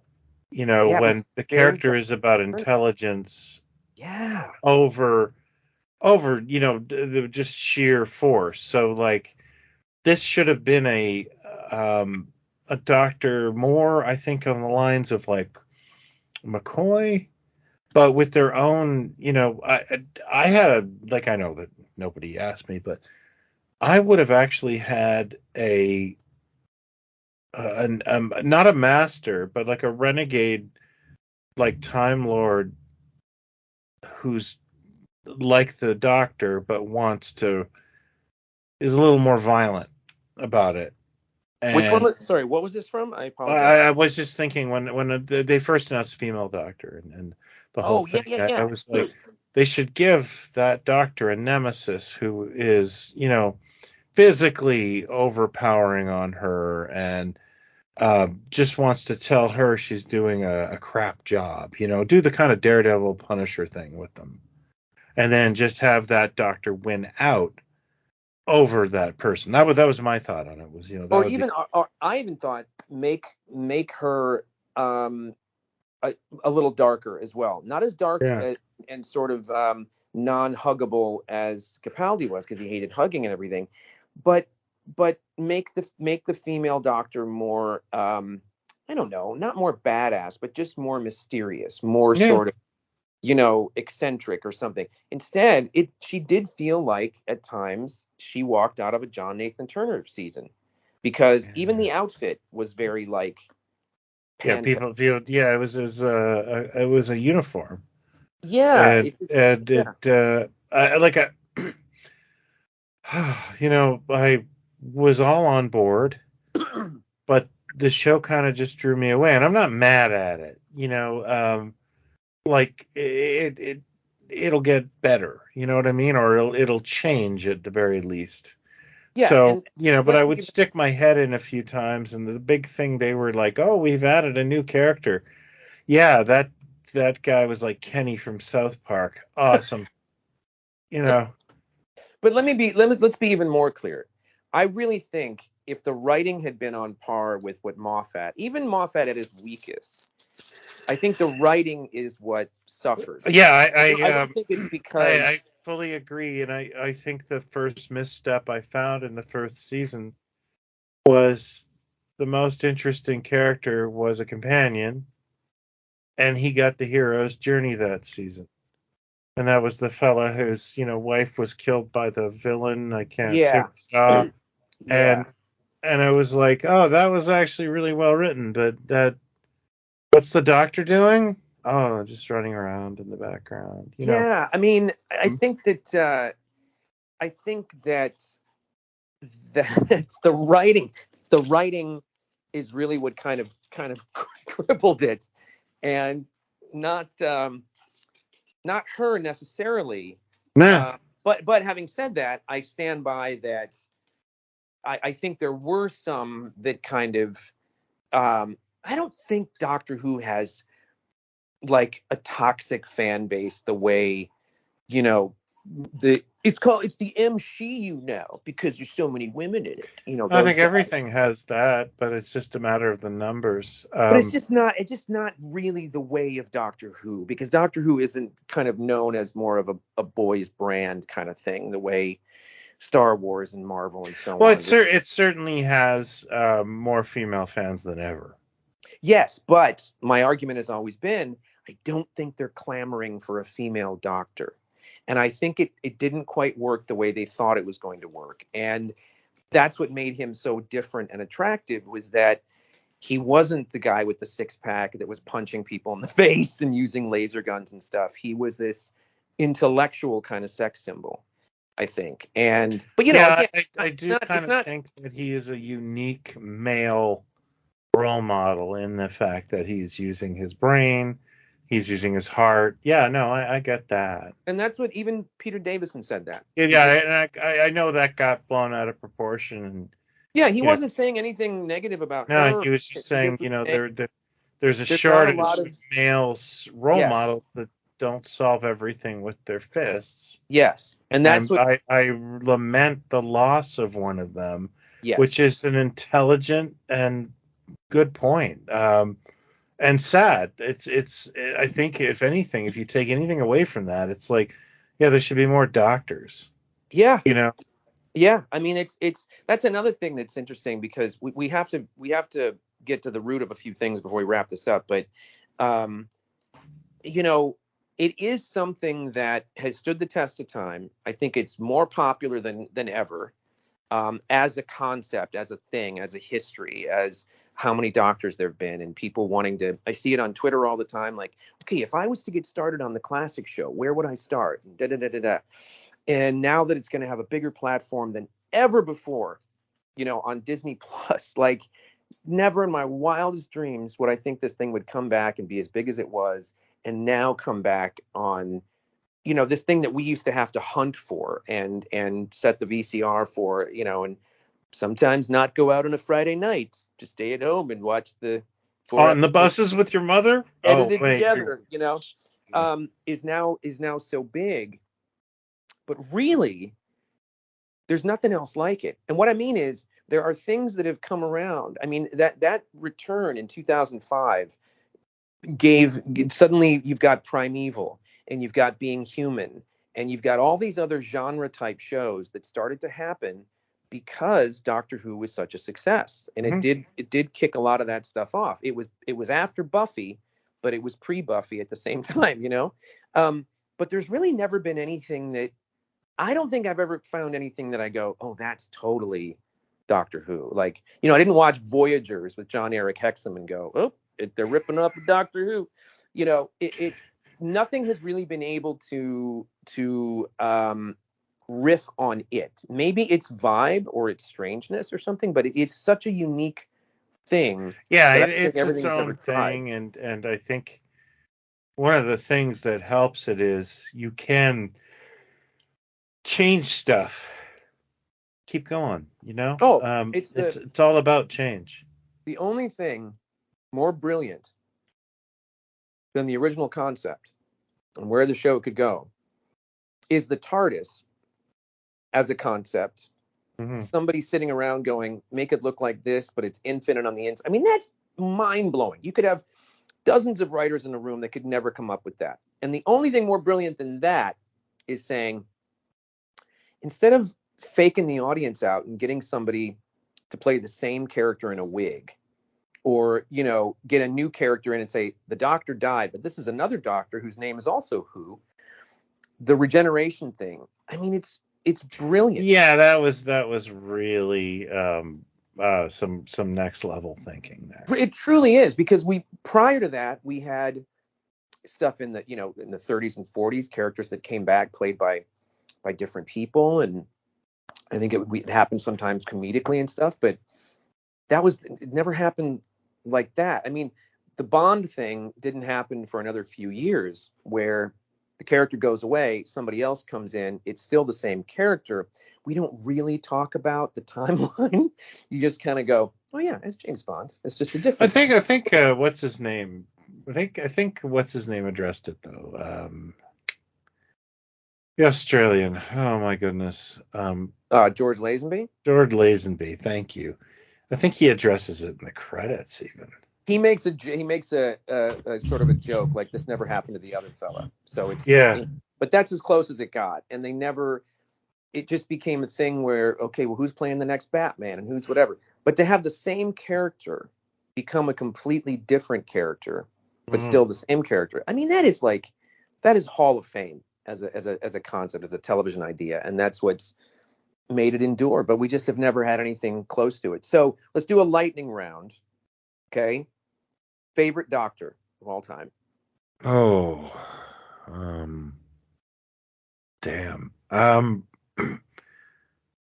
Pertwee was my first, and oh gosh, you know what? I'm getting older. I'm gonna say Tom Baker. Yeah, Tom Baker, hands down. To me, he's the frickin' Don. Doesn't get any better. He's just, as you get older, you watch these things and you're not watching them for the effects. You're watching them for the performances, because oftentimes you're like, how are these people keeping a straight face right now? Right. But Baker makes it interesting. Yeah, I'd put him at the top. He's the king, and then I think I'd put Capaldi in there, Smith, Pertwee in my sort of tops. Yeah, Capaldi, Smith, Pertwee. Favorite classic story or stories? Any ones that come to mind? Yeah. If I had to go by Doctor, I would say one of my favorite first Doctor stories is Keys of Marinus. Just because I like the concept. I like that whole, we're on a quest. Second Doctor, probably like the Tomb of the Cybermen. It's a pretty good one. Mm-hmm. Third Doctor, any of the Peladons, because they blew my mind as a kid. Yeah. Because it was like this whole we're on another planet, but that planet has like swords, but they're spaceships. It's kind of getting into this sort of John Carter territory. Yeah. Tom Baker, Ark in Space. I really Peter Davison. Warriors of the Deep. You have no idea how much Warriors of the Deep was like a big deal to me. Black Orchid. Because I really, really liked the Silurians and the Sea Devils, and I got the book and I read the book, and actually on paper it sounded great. Yes, that I did. And then it comes out, and you've got Ingrid. And I just watched this last week, and I have it on Blu-ray somewhere or DVD somewhere, just so I could have Peter Davison commenting on it, because I was just excited to hear what he has to say. And he did not disappoint. But Ingrid Pitt, kung fuing that ridiculous school play monster that they have. The Merca with the paint rubs off on her outfit when she kicks it. Yeah. And I mean, I think when you watch that and you're still coming back for more, it tells you that the concept is greater than sometimes the product, Well, I think because we got used to that. I mean, I remember. Yeah. Well, I mean, I remember like the Stones of Blood. Again, on paper, terrifying. Not a bad concept. It's really spooky and weird and Stonehenge and everything. In execution, you're like, They're pulling styrofoam rocks with a around. string on This is wheels. now, mind But you. I mean, Doctor Who did this on a micro budget. You can watch, like, especially me. I have watched a million films where these people spent like $1 million, and then they're like, oh yeah, no one's afraid of bunnies. Like. no, but that's the thing. That's the thing. We've always made fun, and rightly so, of the micro budget and the styrofoam sets and the wet paint and the funny masks and everything. But on the budget they had, there was no other show like it, in that it didn't take place on one spaceship or in one house, upstairs, downstairs kind of thing. They were coming up with stuff every couple of weeks, top to bottom, with that little budget they had, and they had to come up with costumes and other planets and other models and everything. For what they had to work with, it is an extraordinary achievement that they were able to change it every, even shows now are so hyper aware of the budget, where they're like, well, we're spending so much on every planet. Let's do 2 episodes in the season where we're just in the, on the bridge of the ship or something, save money. And Doctor Who was coming up with planets, every story. I mean, I'm sure that the Earthbound stuff saved it money over those years, but when your budget is £17.50 for each season, I don't know how they did it. I look at some of it and just think, I do not know how they did this. How they, and everybody, for the most part, as in a lot of that stuff, they're acting their heads off. I mean, these people are, they're taking it as seriously as any piece of work that they. It's so interesting, because the really bad actors are few and far between. But I think everybody will pick up on, like, the Horns of Nymon. That guy. That guy is like, he was almost the Doctor. I think he was considered. That's insane. That guy is like. I know. Yeah, he was considered, I think, at one point. Okay, so Davison, favorite story? Oh, I said Warriors of the Deep. Oh, it is Warriors of the Deep. Oh, sorry. Okay. I like the story. I didn't like the execution. But that is the thing. That is true, though, is I would go to that same bookstore and get the Target paperback before I ever saw the show. And so there were a lot of Davison shows that I read before I finally saw, which was a weird phenomenon to have that much prior knowledge. Favorite Colin Baker story? No. All of them? All of them, yeah. Sylvestor McCoy. Curse of Fenric is one of my favorites. I also like Remembrance of the Daleks. That's really good. Yeah. Eccleston. Dalek. Yeah, Dalek. Yeah. Dalek. Fatty part. Part 2. Tennant. School Reunion. Yeah, God, man. Oh, man, I forgot about that one. Holy cow. Yeah. Who Mama. That hits. Yeah. Every time I've seen it, that hits me right in the chest. Bam. Yeah. Smith, it would be Good Man Goes to War. Yeah. I just really like that one. Capaldi, wow. Boy, I really like that season with Bill. And I would have to say Capaldi's finale is pretty damn good. Yeah. And I don't have favorite Jodie Whittaker. I haven't seen them all. I've tried. Yeah, I've actually seen them all. Some of the early ones were not terrible. In fact, I think the Ghost ship reminded me a lot of Keys of Marinus. And I kind of liked that one. But yeah, I didn't. It wasn't that like I kind of wandered off, Yeah, I let them pile up. And then okay, I'm gonna attack these and watch them over a weekend or something. And so I wasn't as up on it as I was on other seasons. So I would say Hartnell.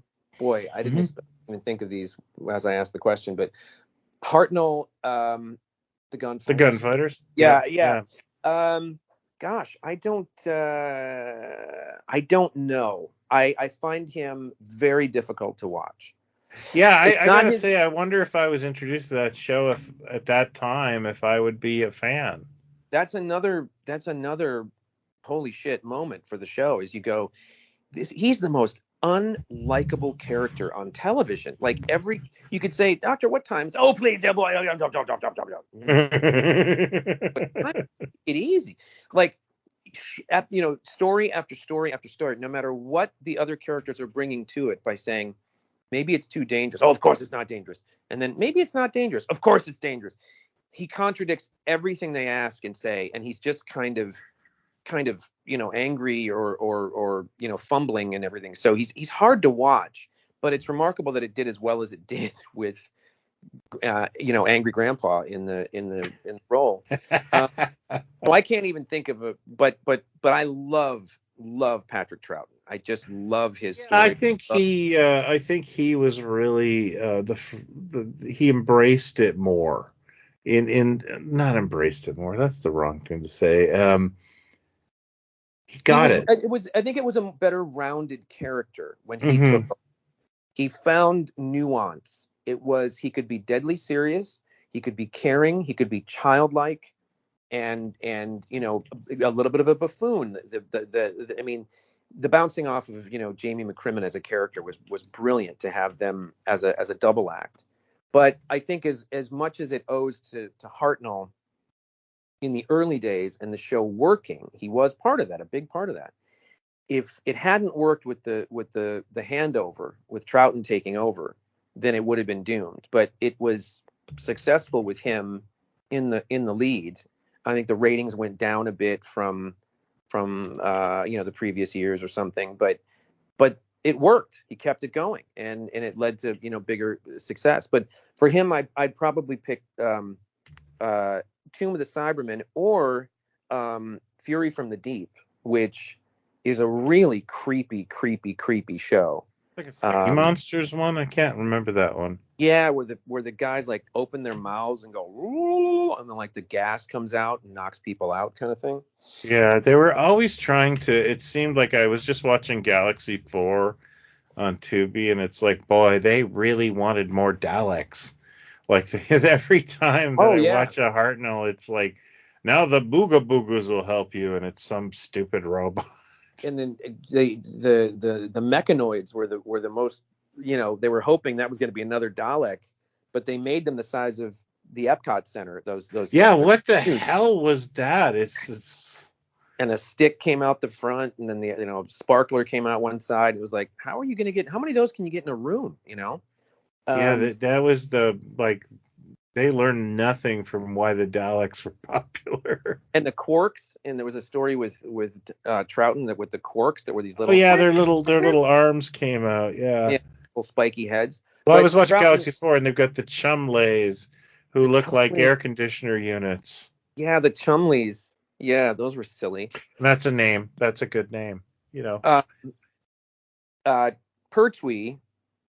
I think I would go with. I really like the one with the time travel with the Ogrons and the Daleks and their Day of the Daleks is I think the first Doctor Who I ever watched in my life, and I like that one. And you know what I like even more, and this is weird, but there's a remastered version of it where they've added new effects. Oh yeah. And I'm hit or miss with those. Like sometimes I'm like, who cares?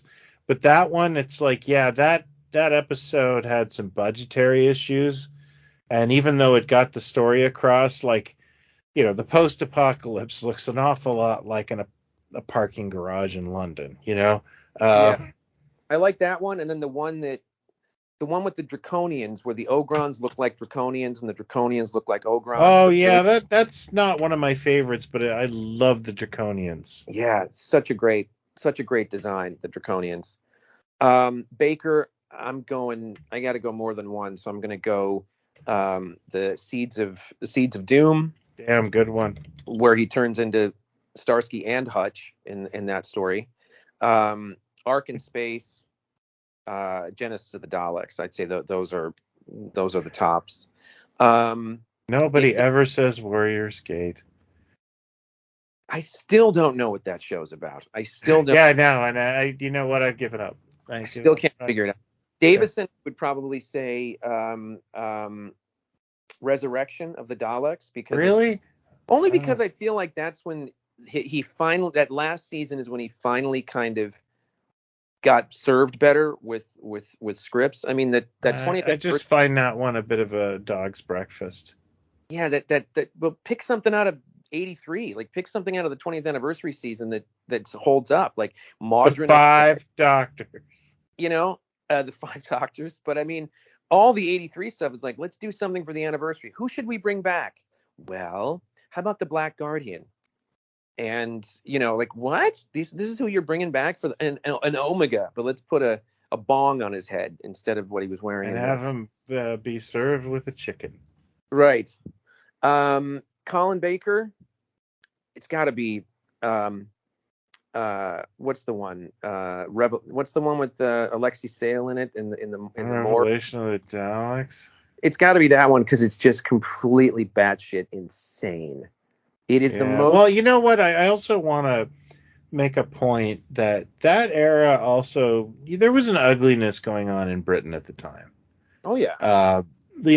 Like look at Spitting Image. It was really ugly satire. Yes. And you got like England was in a bad place, and I found that Doctor Who kind of got into that bad place.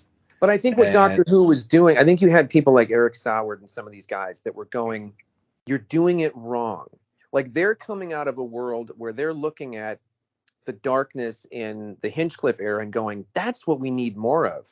Let's the Kinda and Black Orchid, like this is what you're doing with this character, And so when they sort of got a hold of it at times, they almost went too far, like, everybody after The Killing Joke. Like, Alan Moore and Frank Miller have a lot to answer for because it started a trend of like, let's go dark and rainy. Grim and gritty was the words we used. Grim and gritty. So the Dalek one with Davison worked so well and was such a fan favorite and everything that, but I mean, Colin Baker's got, the wackiness with the Ronnie and the twin dilemma. But then you get to the Cybermen one and it's like, it's bloody and violent. People are shooting each other in the face and stuff. They kept turning it up. And I think the Dalek one is where it is about as far as they could possibly take it. Yeah, like I viewed the Two Doctors as an abomination. Like it is Doctor Who where it shouldn't go. Yeah, and that's Robert Holmes too. Yeah, yeah. Well, I don't think he was well, but it's a terrible episode. Like it is really like, I remember like a friend of mine showed it to me and I was just like, I don't need to see anymore. Like this is bad. Yeah, and like the what were they called? The Androgums? Oh God, yeah. They were called Androgum, which was a palindrome of gourmand. Was that what it was, or something? Saying it backwards. I don't care. And all they did was eat people and eat things, and you're like, really? We're going there with this? Yeah, we're doing this like weird satire, and now the Doctor's been turned into one. What are we watching? The Super Friends. But Colin Baker, really, I got nothing against him. He's a very nice man. No, I actually, but I used to stick all the blame on him. But he and is that's naive. They did not make it easy because he's so unlikable in so much of that season. In the way he talks to Perry, it's right back to Hartnell. It's that, why are you snapping at her all the time? Everything. Yeah, and like, you're why being would you like, you're just like, shut up, dude. Yeah, like why would you want to keep traveling with this guy? Like it's ridiculous. And Sylvester McCoy, I mean, probably the Dalek one. I find a lot of them just kind of hard to. Really? Well, see, I was actually brought back in with McCoy. No, but not him. But like the one with the Fenric one is good, and the one what's another one that's the one what's the Ghost one? Just because it's so insane, I don't know what the hell's going on. Ghostlight, I still don't. That's another Warrior's Gate for me. I was like, what am I watching? What the fuck is going on in that story? Yeah, no, I agree with that one. But that's when he's starting to kind of get mysterious again. That's when it's sort of, you can tell they're trying to make it a mysterious character. And I like Paul McGann. I thought he was great, and I think he might be getting a spin-off. What's your favorite Paul McGann episode? Favorite Paul McGann episode has to be when he regenerates out of Sylvester McCoy. That right? Episode. Yeah. No, I like Night of the Doctor, but And then Eccleston, I'm gonna go with the two-parter. The are you my mummy? Are you my mummy? Yeah, the Doctor dances, and The Doctor dances, and I think Eccleston is at that's his pinnacle. Although I do think his final episode in the regeneration, the scene between he and Rose, still has some oomph to it because Eccleston is just there. David Tennant, I'm gonna say the Day of the Doctor, even though that's a special. I really like David Tennant, and I really love Day of the Doctor too. I think Day of the Doctor is wonderful. Yeah, me too. And it's gonna be hard to top. Yeah, I mean, I might even throw Smith in there too as their best because they work so well together. Their rhythm is so great, and then you throw in John Hurt, and it's like it's everything that's great about this show. Yeah, no, they definitely got that Three Doctors vibe, that energy. Yeah, and that was weird because John Hurt, he was not a property we were aware of. Right. But it worked, and in fact, it worked really well because of his age. Yes, and that was the beauty of the one they did with Eccleston. I mean, sorry, with McGann, when they do the little snippet of the regeneration, and we see the reflection of young John Hurt. Yeah. And then you go, oh my God, that's brilliant. That's brilliant. So he's been at this a while, whatever, for him to age, and then insinuating that he can age. He's going to be at this for a long time, and he's going to age throughout. It's going to wear him down. It's going to wear his body down. So he's ready to go by the time that story hits. I mean, that was very well retconned, if you will. Mm-hmm. And Capaldi, I'd say, I think the Heaven Sent one is terrific. It's very, very good. But maybe the one where they go to heaven and he meets Missy, and I loved his skepticism throughout whenever he'd meet someone, they'd say, oh, this is who I am and this is where I'm from. The immediate skepticism of, okay, keep talking. Yeah. And he was always looking for the sort of chink in the armor that he was going to get. Yeah, like, I mean, whether or not you like that era or not, the one thing was the Doctor. You didn't know what the Doctor was going to do. Yeah. In that era. And I think that's what I found charming. Yeah, he had some stink burgers, man. I mean, the janitor one is especially like, oh, that could just never be seen again. But like the one, the Christmas one with the face huggers. Oh yeah, that's a high point. That is unbelievably good. Mm-hmm. And he's so in control throughout that entire story. And it gets spookier as it goes. And like, okay, well, what is it you do here? Oh, it's a long story. They all say the same thing. And like, did you like the guitar stuff though? I did not. Now, I don't know if that was his idea because he is a singer and guitarist and, was in a band or whatever, or if Moffat said, well, let's get the guitar out kind of thing. I think it did start to go wrong when it became the sunglasses and I'm a rock star kind of thing. And, I mean, even the one where he goes blind, like that's a really good story and there's really good stuff in it. But, I don't know. I could never figure the guitar thing out and why we were going there. I didn't like it. I didn't hate it, but I didn't like it. Yeah, it was better than playing the spoons. Let's put it that way. Yes. And maybe that's why we are who we are. We've seen worse. and we've seen eras where we just don't jive with it and we move on. And I mean, there were a couple of Whittaker ones, I can't remember which ones, where conceptually I'd go, oh, that's a cool idea. Like, oh, I wonder this, it did have a couple of things. I don't remember them. Yeah, they wanted to go back to historical stuff, and they did do one that I thought was interesting, and that was the separation of India and Pakistan. And it's sort of like, well, we haven't done this kind of thing in a while, and this will be probably more accurate and actually feature, actors that aren't just English people. Right, wearing brown face paints. Yeah, I mean? Like yeah. It changed to where like I think I was watching.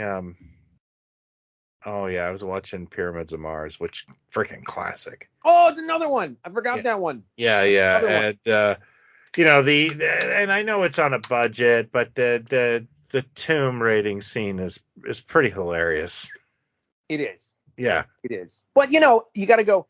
If you were sitting in a little den in England in 1975 or Oh 76, yeah. On and your a small screen, television. Yeah. yeah, was about the size of a baseball mitt. I just think it's funny that they stuck fezzes on what looks like two like East Indian guys. Yeah, and they run off screaming. Yeah, yeah, yeah. It's like, yeah, But the design of that'll that, do television.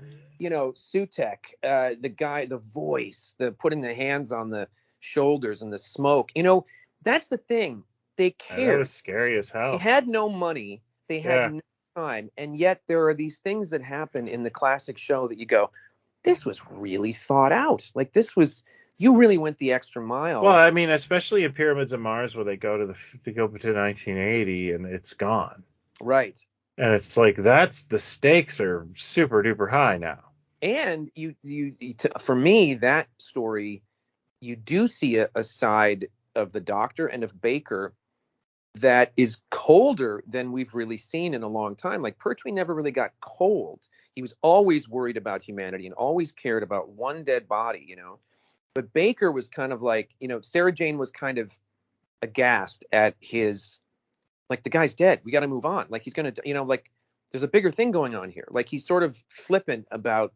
Mm. But he does that in that episode too. Yeah. Yeah. And you're like, ooh, this is. I thought Capaldi was kind of like I think in the first season of Capaldi that they were told just to write for Baker. Yes. And the one on the ice in England when they're going to the ice circus or whatever. Yeah. And somebody dies and she's just beside herself. She's never. I mean, this is a horrible thing. And he's going, yeah, I know. He's gone. It happened. Yeah. I'm 4,000 years old. I don't have time to. Do you want to find out why this is happening and stop someone else from dying, or do you want to stand here and talk about it? Like there was, yeah. I think there was one where the guy gets like blown up, and I think it's in the Into the Dalek episode. Yes. And he's just like, yeah, well, he's all around us. He's floating. Like, let's move on. He goes, do this, and the guy's like, okay, is that going to help? Before he knows he's going to die, and then someone's like, you lied to him. You told him to go over and do that, but he's like, yeah, I did. There was no saving him. He was going to die. I couldn't, so it was better to have him, move further away or whatever I told him to do, so nobody else died. But he's just very like, okay, on to the next thing. Yeah. And there's a cold logic to what he did. Whittaker, I couldn't pick a favorite. I'm very excited to see David Tennant come back. He's very likable and lovable. But I'm really excited to see what Ncuti Gatwa does with the part, because I think he's wonderful.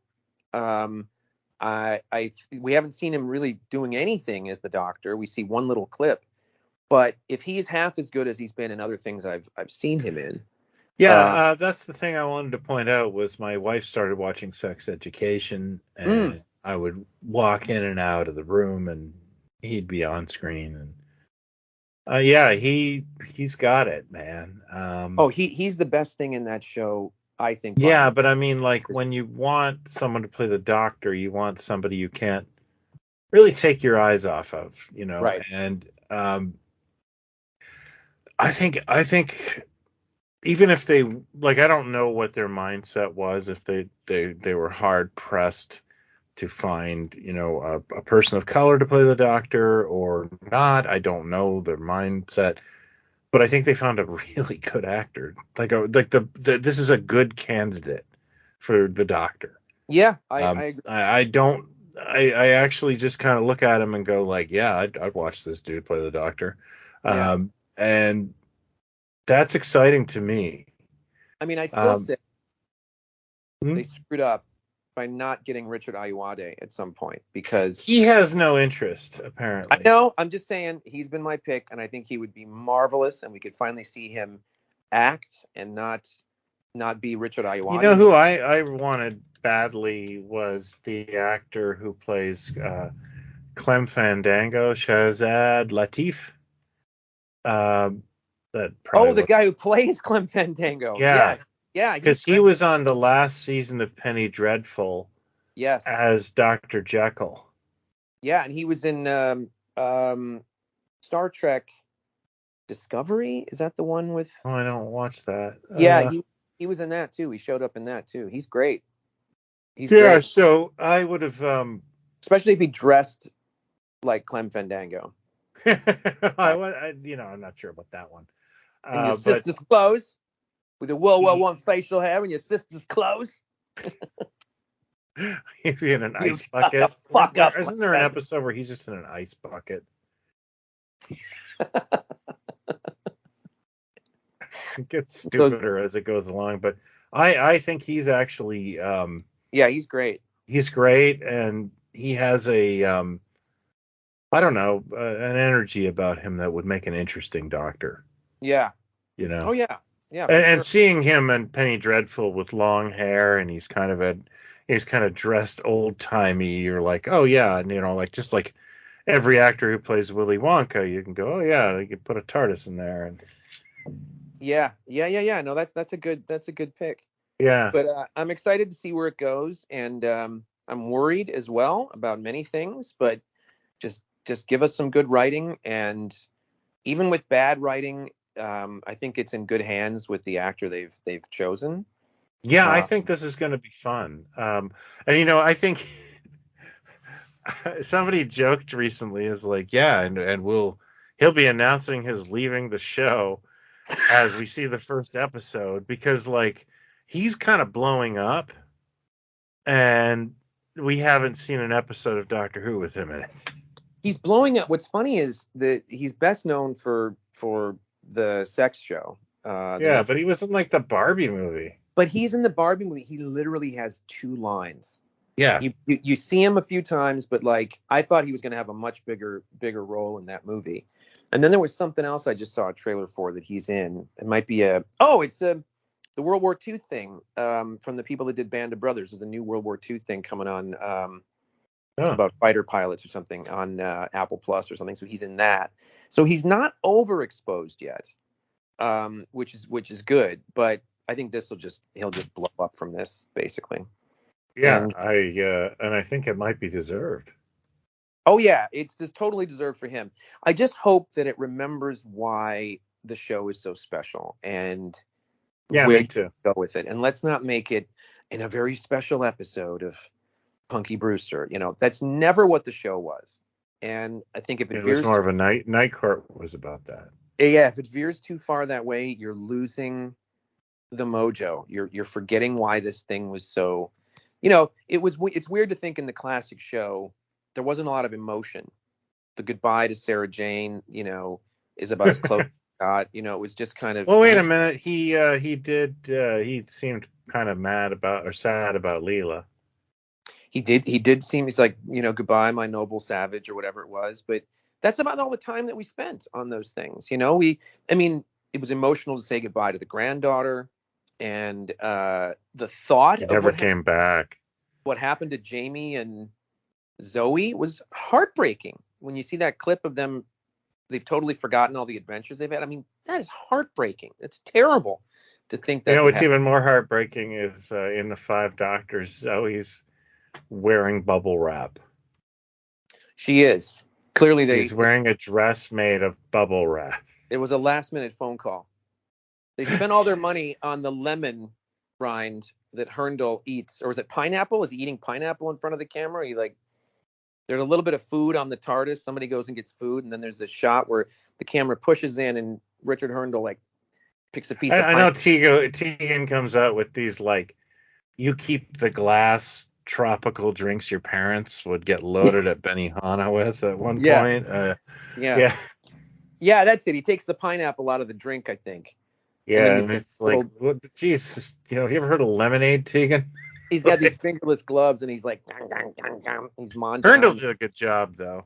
He did a good job. He did a very good job. And what's his butt from Harry Potter as Hartnell in those? He was terrific in those.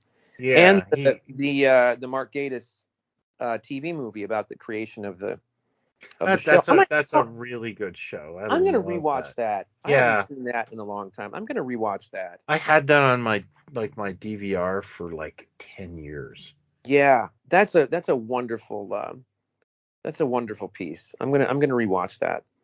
So there you go. 60 years of 60 years of Doctor Who. What would you like to see in the next season? What would be your favorite thing you could see in the next season of Doctor Who? And we know that a lot of you like Doctor Who and you watch the show, so maybe throw up some of your favorite stories or doctors or any kind of memories, and we can all share in a community that may exist one day on something called the internet. Computers. That's what my nephew's taking at school. Yeah. So there you go.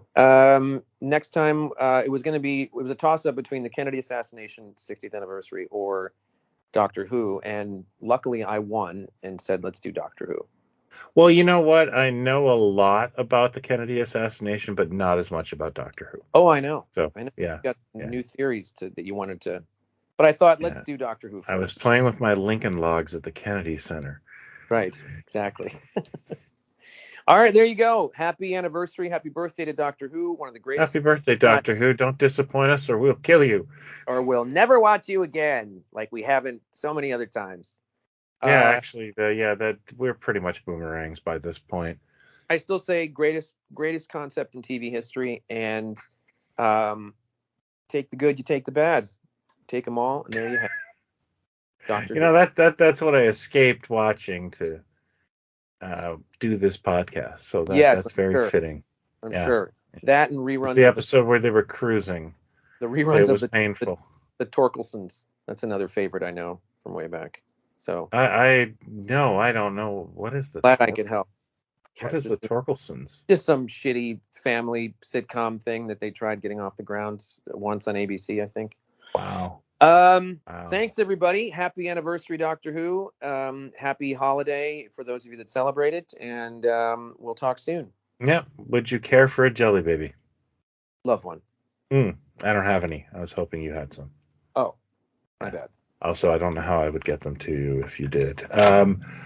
Okay. Well, that's great. Thanks, everybody. Thanks, everybody.